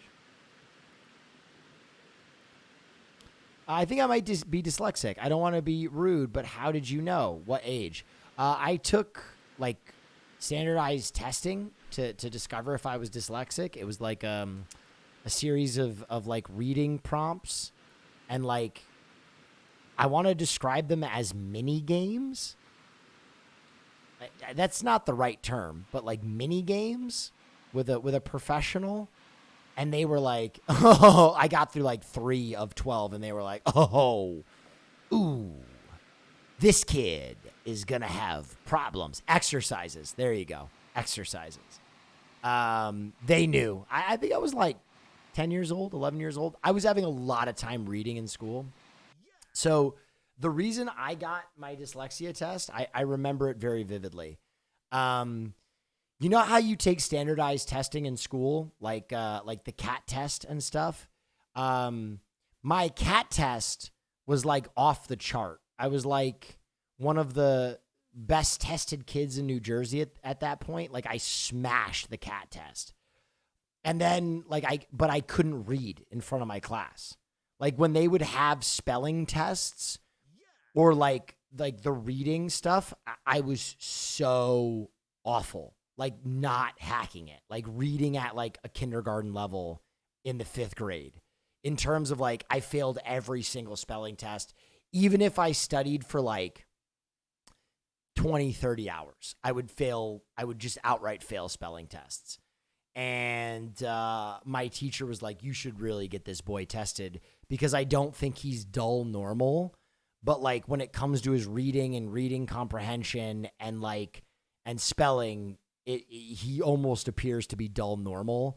But his like standardized testing is like insane. So that's what they figured out.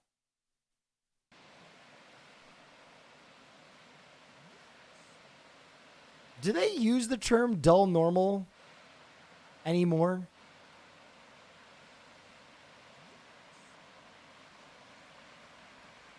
They don't? Is it considered ableist? Back in my day, it was just like part of like the intelligence spectrum.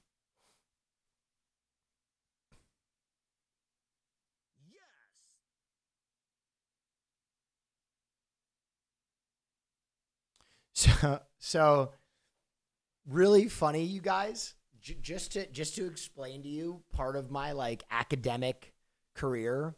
When I was in elementary school, I was placed in the special ed classes because of my reading at one point.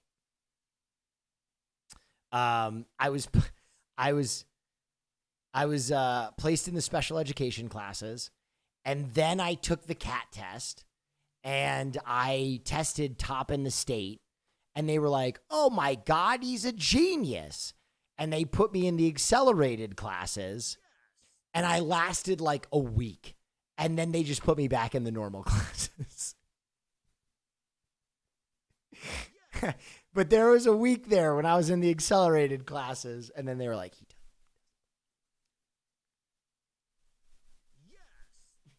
yes. They gave me the.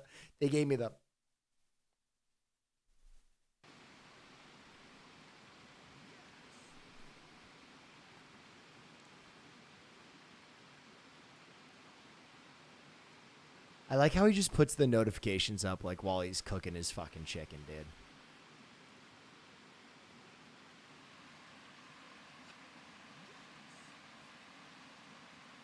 And look at you now.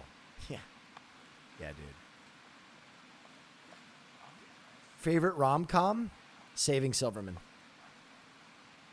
Do you have a favorite classic rock song? Layla. Or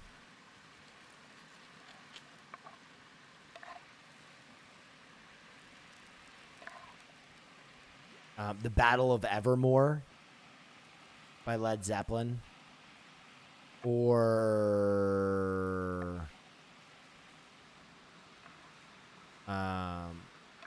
Won't Get Fooled Again is a really good one. Peepo Haywell in chat. Thoughts on the show Heroes? What happened there? I don't know. I've never watched Heroes. I just never got into it. Do you like Peaky Blinders? I like the seasons that I watched. I watched 2 seasons. I got to get back into it. Did you enjoy college? I'm a stud. Yeah. Ballsy. I didn't don't hate take it. No shit from anyone. As a special education teacher, special education is so misunderstood. I hate the negative stigma that goes along with it. I know you didn't mean it in a negative way. Just trying to spread the positivity I do with my students. No. Less than 3. I didn't mean to put any kind of negative stigma on there. But I'm just letting you know that the special education they put me in was, because they thought I was learning impaired, which I was. I don't think there's any stigma around that. At least I really wasn't trying to express it like that. I just know that I was put in the special attention courses, and then I was put in the accelerated courses, and then I was thrown back into the regular courses because I didn't fit into either of those other 2 groups. I didn't really fit into school in general, if I'm being quite honest. I had a miserable time in school, but that was not my attempt to denigrate special education in any way. Also, with the term dull normal, I didn't use that as like an ableist language at all. That was literally just what I still think what you call people in the IQ range that they thought I was in. I don't know. A more capable man could probably do a better job than I. Have you seen the Rurouni Kenshin live action movie? No.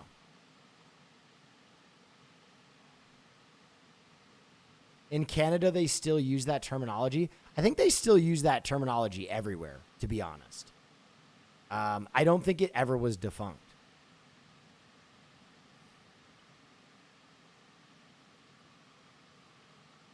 Just say normal. Normal is a different IQ range than dull normal.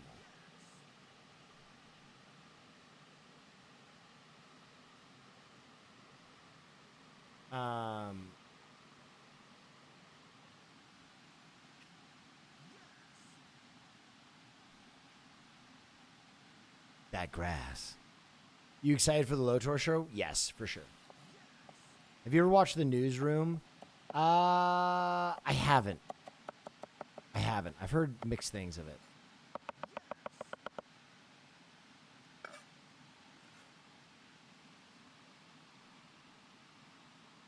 Oh yeah, wow. That's Suggestions very cool. on how to get Cheers, brother. into working out. I think working out just has to become part of your routine. You just have to make it part of your routine, and you got to fall in love with it. I think most things that involve like heavy effort in your life, you got to fall in love with the pursuit, right? You got to fall in love with the grind. And I think for me, working out became like meditation time, where like my time in the gym is sacred. I put on the playlist. I envision the struggles and the anxieties and the stresses of my life, and I pack them into my biceps while I crush something, right? I think a lot of really bad behavior and disorder and pain comes from a feeling of being out of control or being helpless. And I think the gym is the antithesis of that, right? In a world where you have very little control, the gym can become a very direct alchemy in your private life, right? Because it's true alchemy in the sense that what you put into the gym, you will get back. I don't care who you are. I don't care if you're wheelchair bound. I don't care if you're 50. I don't care if you're 15. If you put hard work into the gym, it will give back to you, like period. And that true alchemy is very rare in this world. There are so many things that you will give yourself to that do not give back. Your job, your relationships, your passion.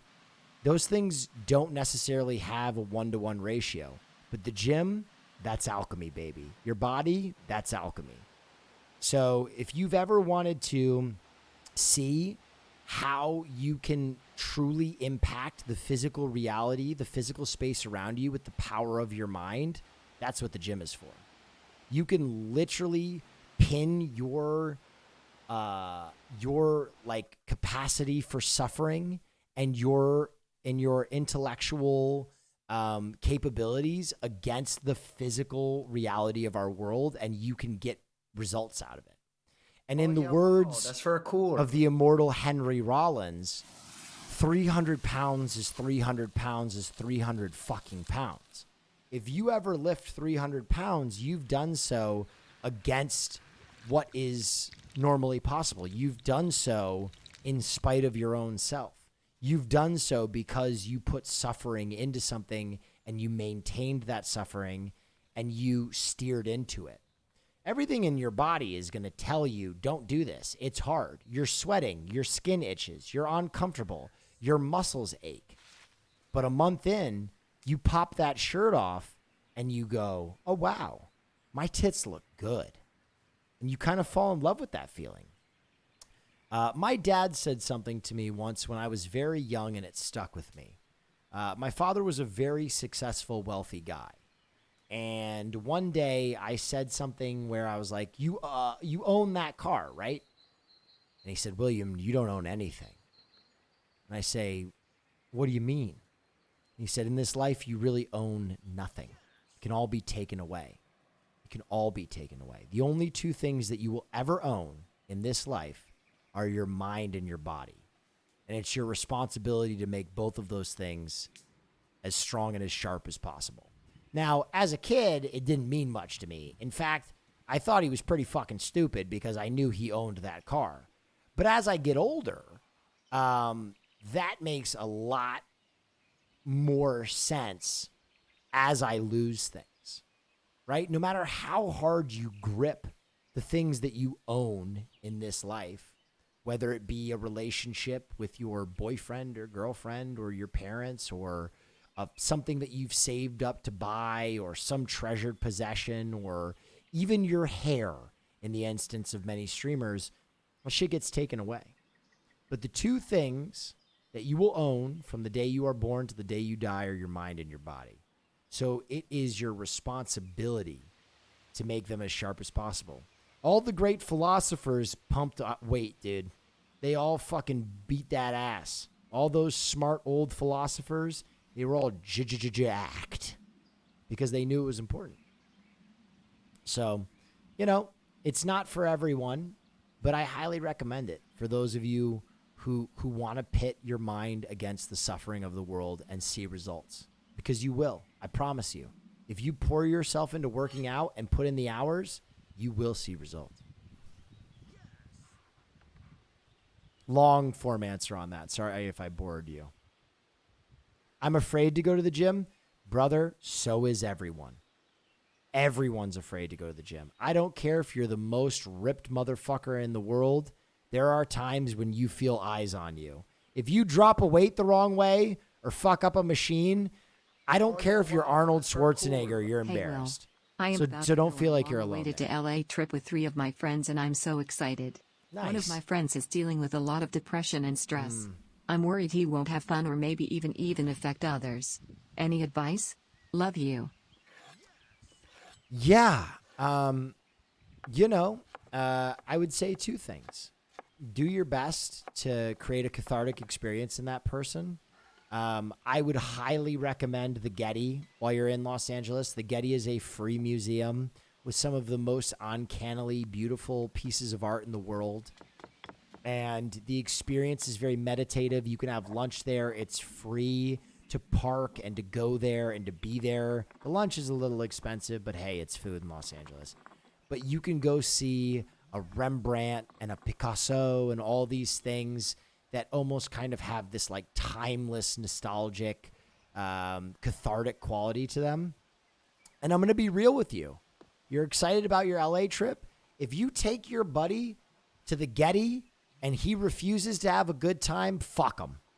Don't let him overshadow your good time. It's so rare in this life we get to do the things we really want and we're excited about. And too often we control our expectations based on those around us. If he's set in his ways to not have a good time, leave his ass at the hotel and go on an adventure. You don't owe him anything, right? Go have a great fucking time. And then if he comes around and he hits you up and he's like, hey, guess what? I'm ready to have a great time again. Bring his ass out. But sometimes your friends just need to experience what it's like when you're not there to go have fun. Was wondering how to deal with an ex that I have an emotional attachment with. Even though I have explored many other women, I always seem to come back to her just due to familiarity. Really hard to let her go. Let me know what you think. I got you. I'm gonna finish up this LA thing. Yeah, don't literally fuck him. People are all like, fuck him. No, I meant make yourself happy. Don't feel like you need to entertain this other person on a trip that you are excited for. In the long run, one thing you'll realize is people make their own joy or they make their own hell. You cannot be responsible for anyone's happiness or sadness. You can do your best to help, but at the end of the day, a lot of mentality, especially on a trip like that, is a choice. Love or fear. Okay. Someone's question about going back to a familiar person, a familiar relationship. 8 months and much more to come. Hey, thank you so much for the 8 months. So I'll try and keep this concise, but I think with relationships, especially... wow, that's very cool. Sick Jim Speech King. Thank you. Will's wrong. Give your friend sexual intercourse. Good advice, too. I think so often with exes, why is he holding that cucumber like that? Why is he... Wait, come on. Dude. Come on. What are you doing? Why are you trying to get me banned, dude? Why is he fucking holding it? Come on, dude. Jesus Christ, man. You're squeezing the life out of it, dude. Come on. Let it breathe. Sorry about that distraction. So oftentimes with exes, I feel like I'm a stud. I'm ballsy. Sorry? I One don't take second. no shit from anyone. Have you read Henry Rollins' piece on his experiencing lifting? Yeah. The last paragraph is key.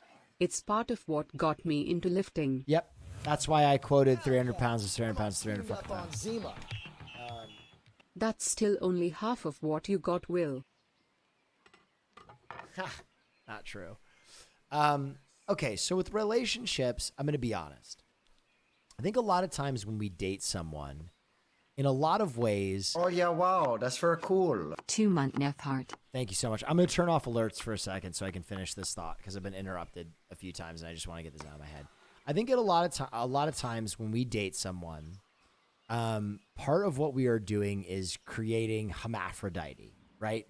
We are creating like a perfect person. And I mean that in the sense that like a lot of times when you date someone, you are looking for the qualities in them that you wish you had in yourself.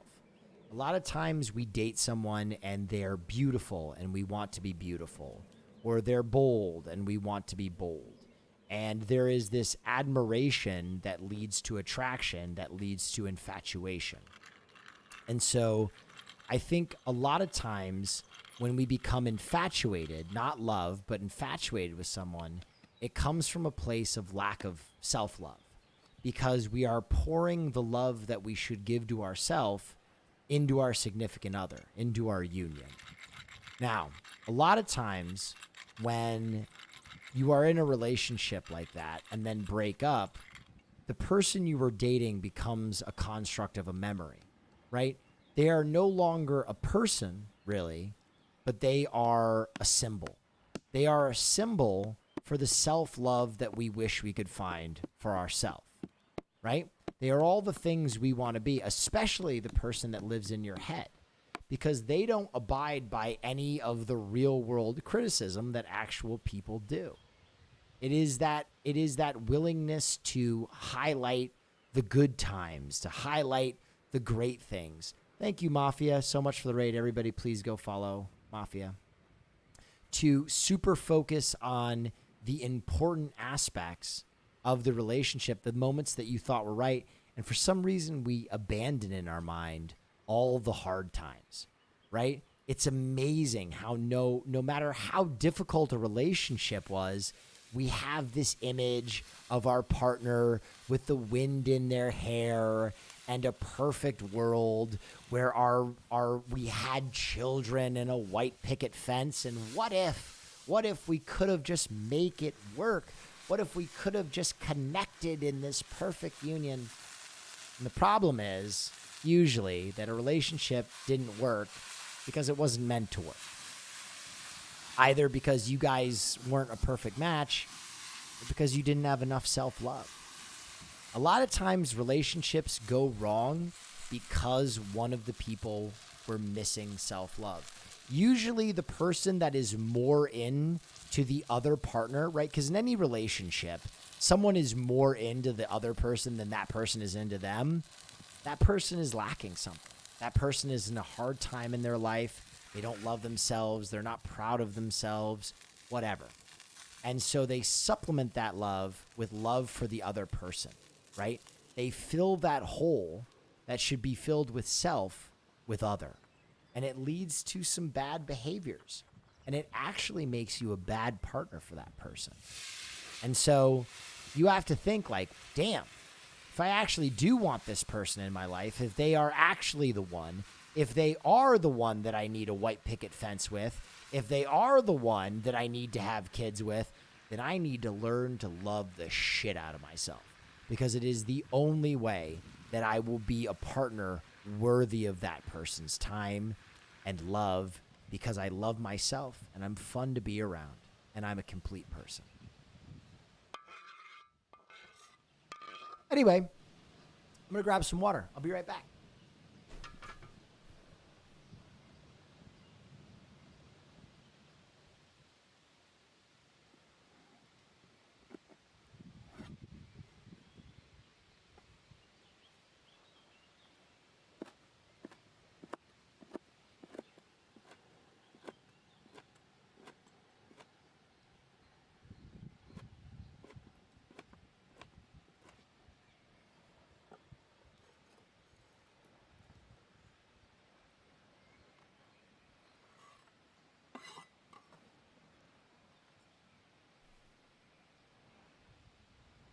Damn, this looks tasty.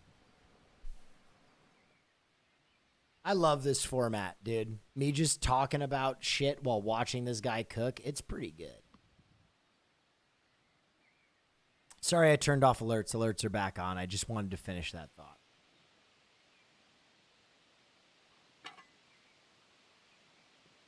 Thoughts on Nude by Radiohead? I love me some Radiohead. Have you played Dusk? It's an old school style shooter from 2008 with a heavy Lovecraftian inspiration. No, but I will play that.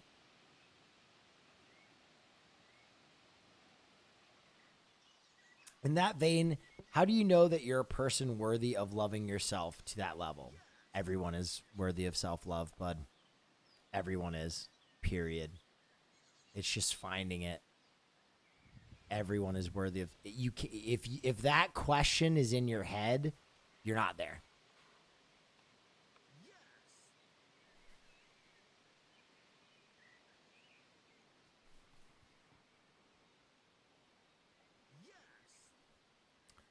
Self-love, but not narcissistic.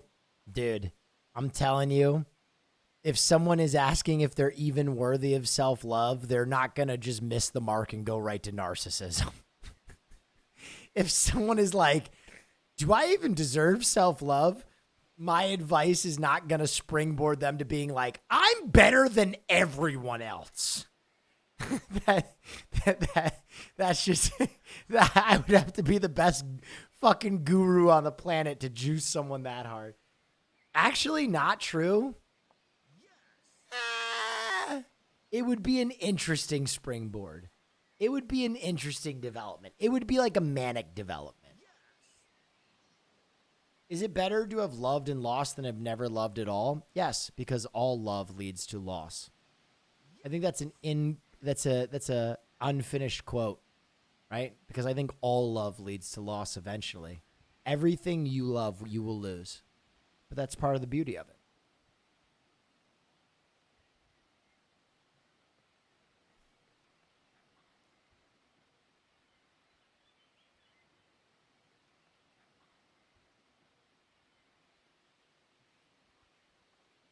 When do you let people in on your journey of self-love? When it doesn't feel like effort. When you feel like you don't have to change your path or your person to let them in.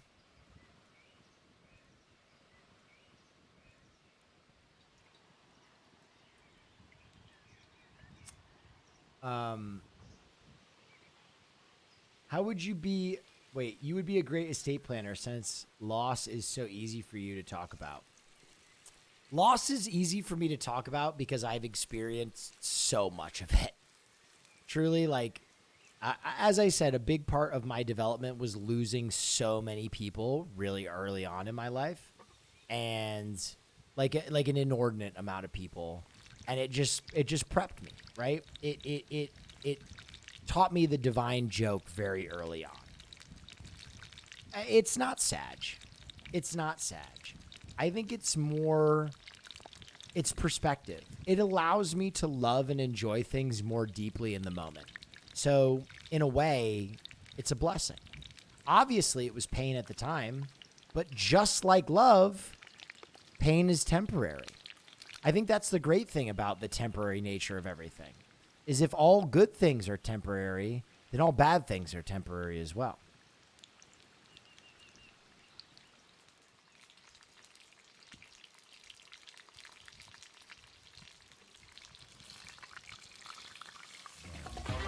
Thank you, Speed Racer. I always appreciate your support, bud. These rolls look dank, bro.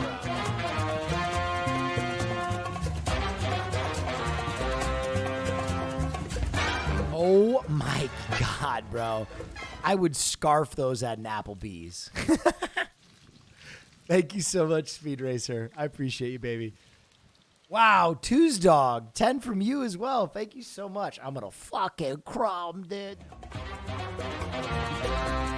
Oh, dude, I literally went from being insightful to just crumbing. Oh.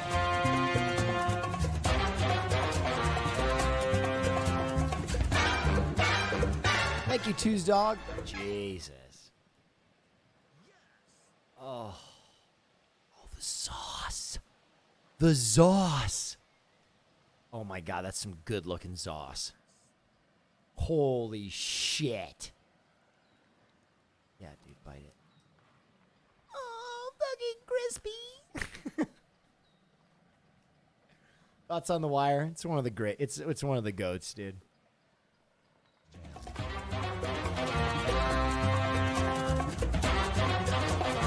Deprecator?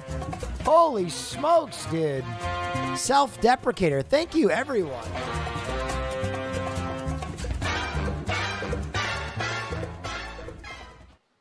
You guys want to watch one more of these? Ballsy. I don't take no shit from anyone. Obviously this comes with age, but as a 23-year-old you provide so much wisdom and guidance in my life, and I really cherish that, Will, and want you to know that. Thank you. You know what I think it is? I'm gonna give you guys my favorite little bit of wisdom. I think you get old when you stop growing. Truly. Like, that is when you are old. When you stop growing mentally, physically, whatever. I'm a stud. That's when you're ballsy. old. I don't so take just no don't shit get from old. anyone. I know this is a very heavy topic, but today is the 3rd anniversary of my mother's suicide, and I have found myself lashing out at people I love for no reason. Yeah. Has this ever been an issue for you? And if so, how do you deal with it? For sure, man. I mean, when you're down in the pit, I'm gonna mute alerts for a second because I want to finish my thought on this. I don't want to get cut off. I want this to be a complete thought. Listen, man, when you are down in the pit, to quote a very wise old philosopher that some of you may be familiar with, fear leads to anger. Anger leads to resentment. Resentment leads to the dark side. When you're down in the pit, it's just a breeding ground for negative emotion, right?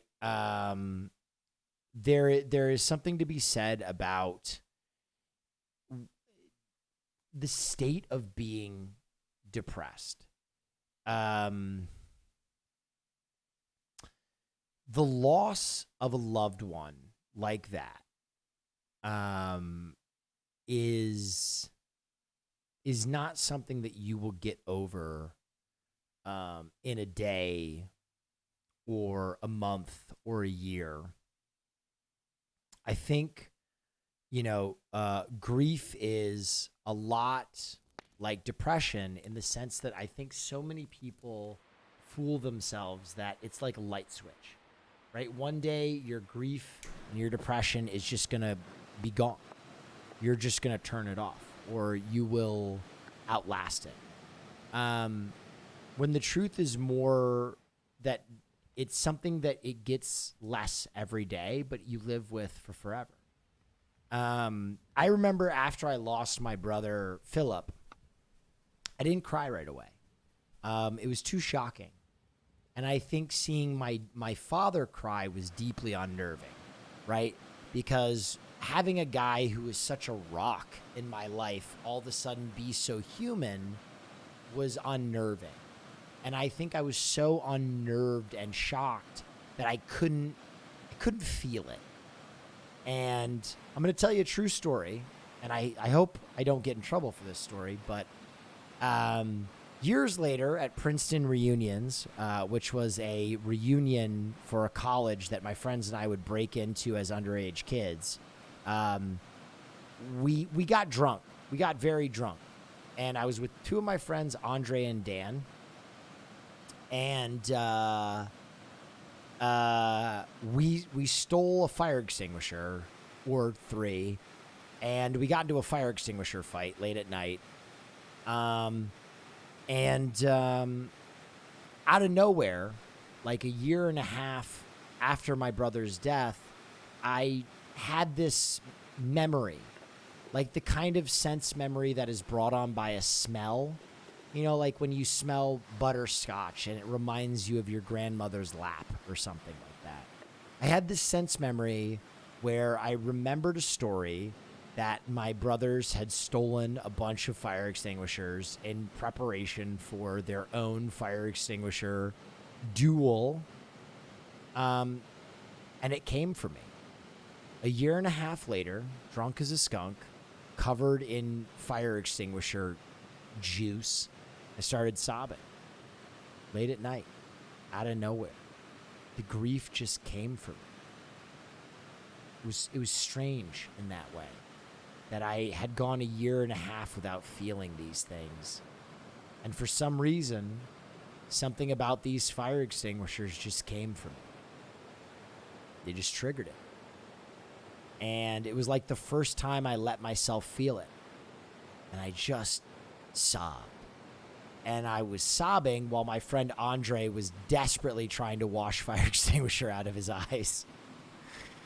But that's when I first experienced that. And, you know, I've been processing that loss now for the last, 15 years. And it comes in different ways. And until you really start to deal with the enormity of it and with the finality of it and with the full scope of loss, you are kind of sometimes just totally at the whim of your emotions. You never know when that smell or that thing or that phrase is going to trigger your memory. My brother Philip always spoke like, what's his face? Hold on. The actor,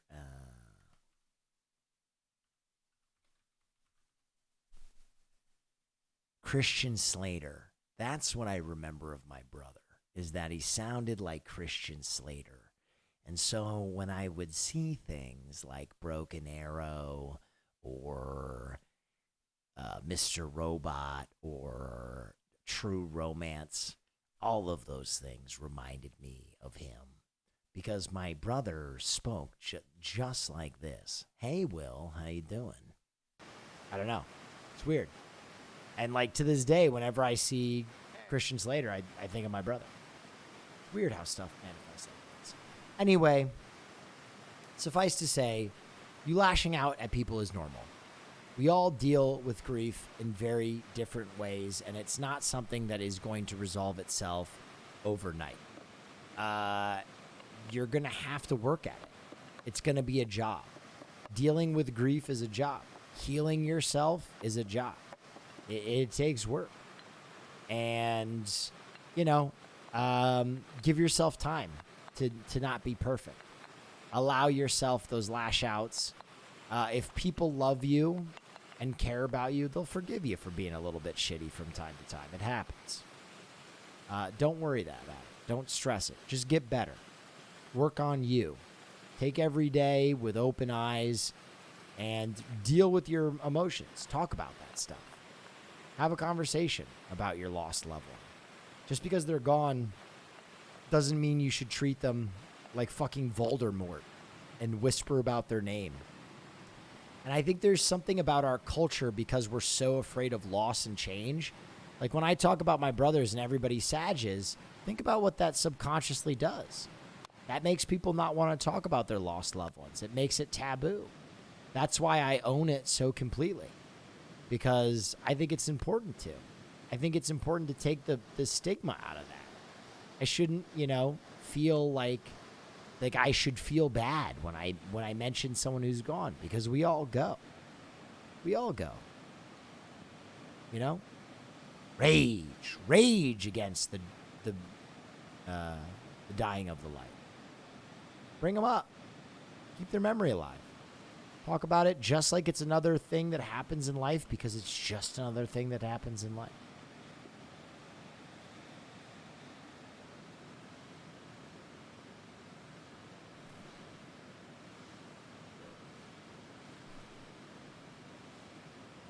If I felt truly shattered about my brother still, you guys would never have heard my great Christian Slater impression.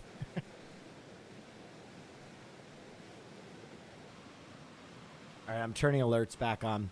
I hope that helped. That's tough to deal with, though, brother.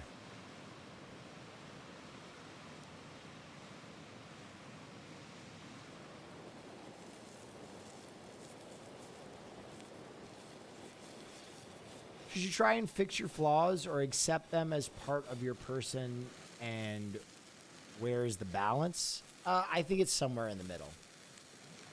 I think you should try and fix the flaws you can. You know, if you have a penchant for shitting and leaving it in the toilet, or, you know, throwing trash in the passenger seat of your car, that's stuff you can fix.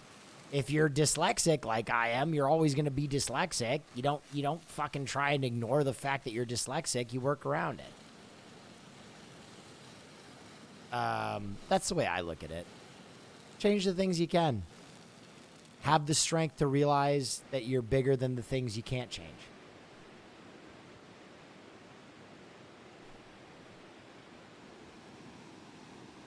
I'm a stud.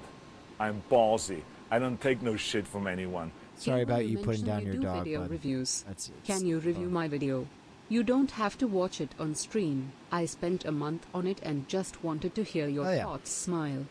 If you would send it to my mods will make sure I get it, for sure.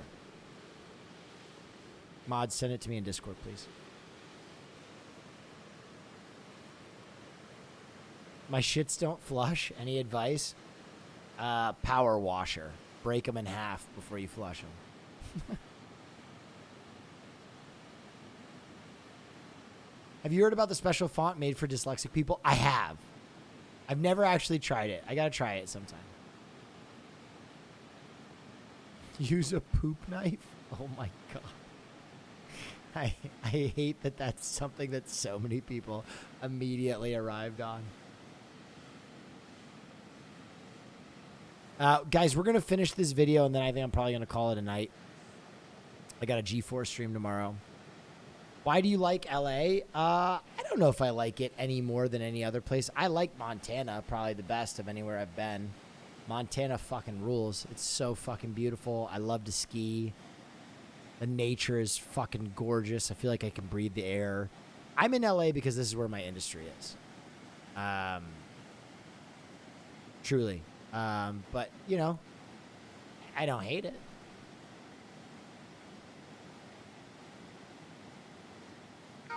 Oh, hell yeah! I'm all tuned up on Zima. I love you, Will in chat, Neff. Thank you. Are you actually considered dropping out of the D&D campaign? If they can't move the time, I don't want to be the reason that, like, the campaign doesn't happen, because every stream so far, I've basically had to, like, rush home from work to be on the D&D campaign, and I just never want to hurt anybody's good time. So if we can adjust the time maybe a little bit, I'd feel better about it.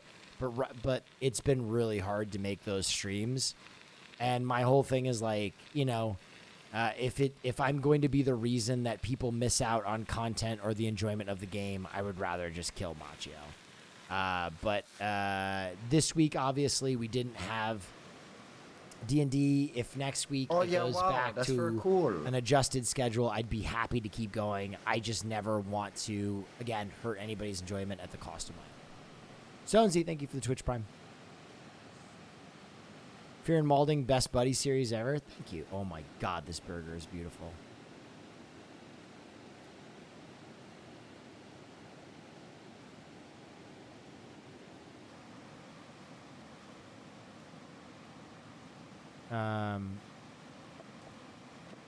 I haven't had a relationship with my father in 3 years.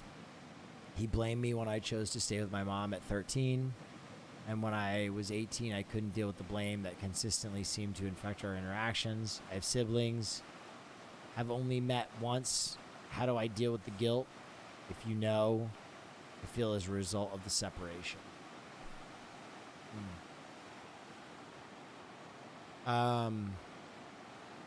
It's a really tough question. And I think part of the problem with questions like that is the answer is inside of you, right? I can tell you how I would deal with that situation. But again, I'm projecting a lot because I don't know the specifics. I don't know your father. I don't know your siblings. I don't know you. And so the advice that I would give you would only smack at the advice that you could give yourself.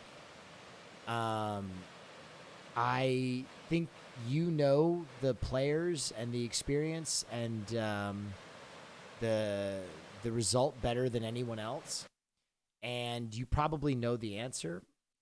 The problem is sometimes the answer is obfuscated by how difficult it is, right? You've got to make a difficult decision. You either have to deal with the pain that comes with being around your father to have those children back in your life, or if those children are something that you don't think that the mental anguish of being around your father is worth, then you have to kind of make peace with the fact that those people will have separate lives, and that's okay. But either way, the best advice is going to come from you, period.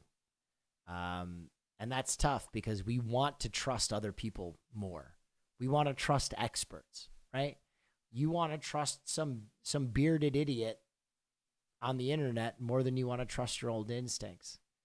And I wish I could give you a perfect answer for such a specific instance, but I can't. The best I can give you is that take your time with the decision, make peace with whatever you decide, and know that you're a person worthy of love. And no matter what happens, life will go on, and you will continue your journey. And if it's something that keeps coming back to you, if you decide not to be around those kids, and the guilt is still there, and the guilt is still there, and the guilt is still there, then find a way to put those people in your life. The amazing thing about kids is they grow up. So those kids that aren't in your life now, one day they're going to be 18. And they might be a lot easier to approach without your father's influence there. So don't feel like you have to come up with the answer right now, or that a perfect answer will just reveal itself to you. Maybe that perfect solution takes a decade. All right.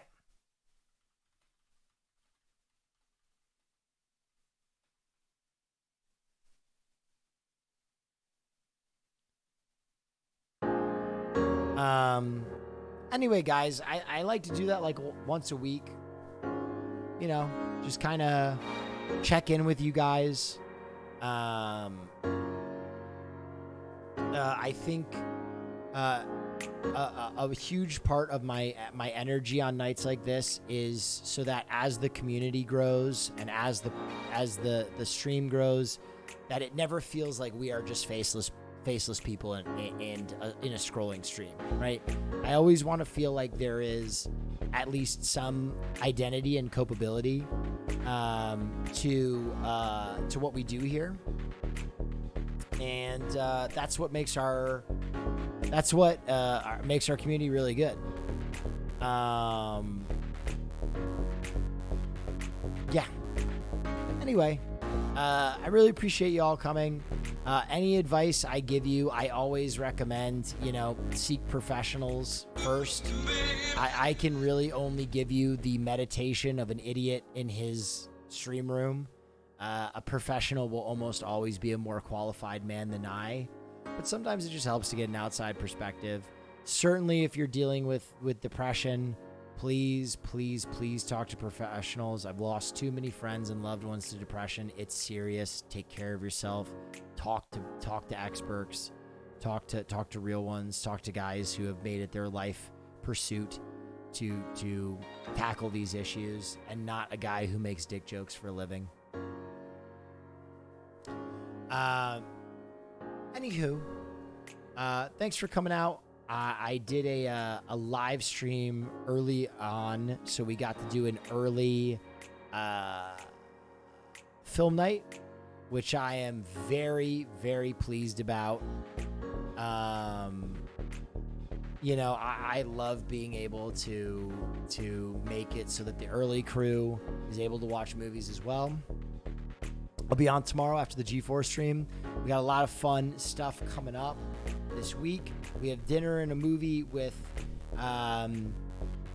Cutie Cinderella coming out this weekend. We got fucking Fear and Malding coming out tomorrow. We got some stuff that I'm doing with 100 Thieves coming out soon. Really fun stuff. Thank you so much for all you do in my life. You've absolutely changed my life. I appreciate all of you. If this was your first time tonight, I hope you come back. I hope you enjoyed yourself. Tonight was a little bit more of a serious stream than I typically do. Usually I'm making dick jokes or doing RP or playing video games with friends. So if that is what you seek, come back. I'm going to raid my new good friend, Cochise. He's so fucking funny. Very talented artist. Please give him the same love and respect that you would give me.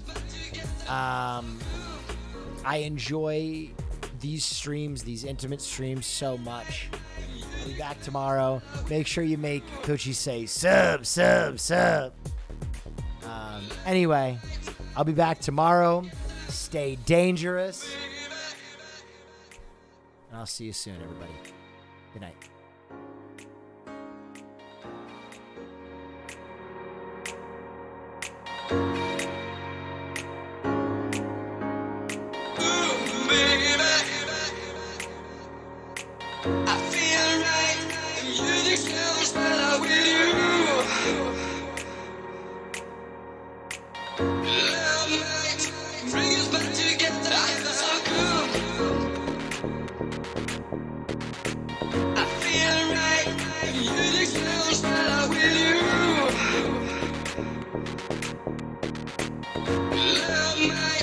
Bring us back together.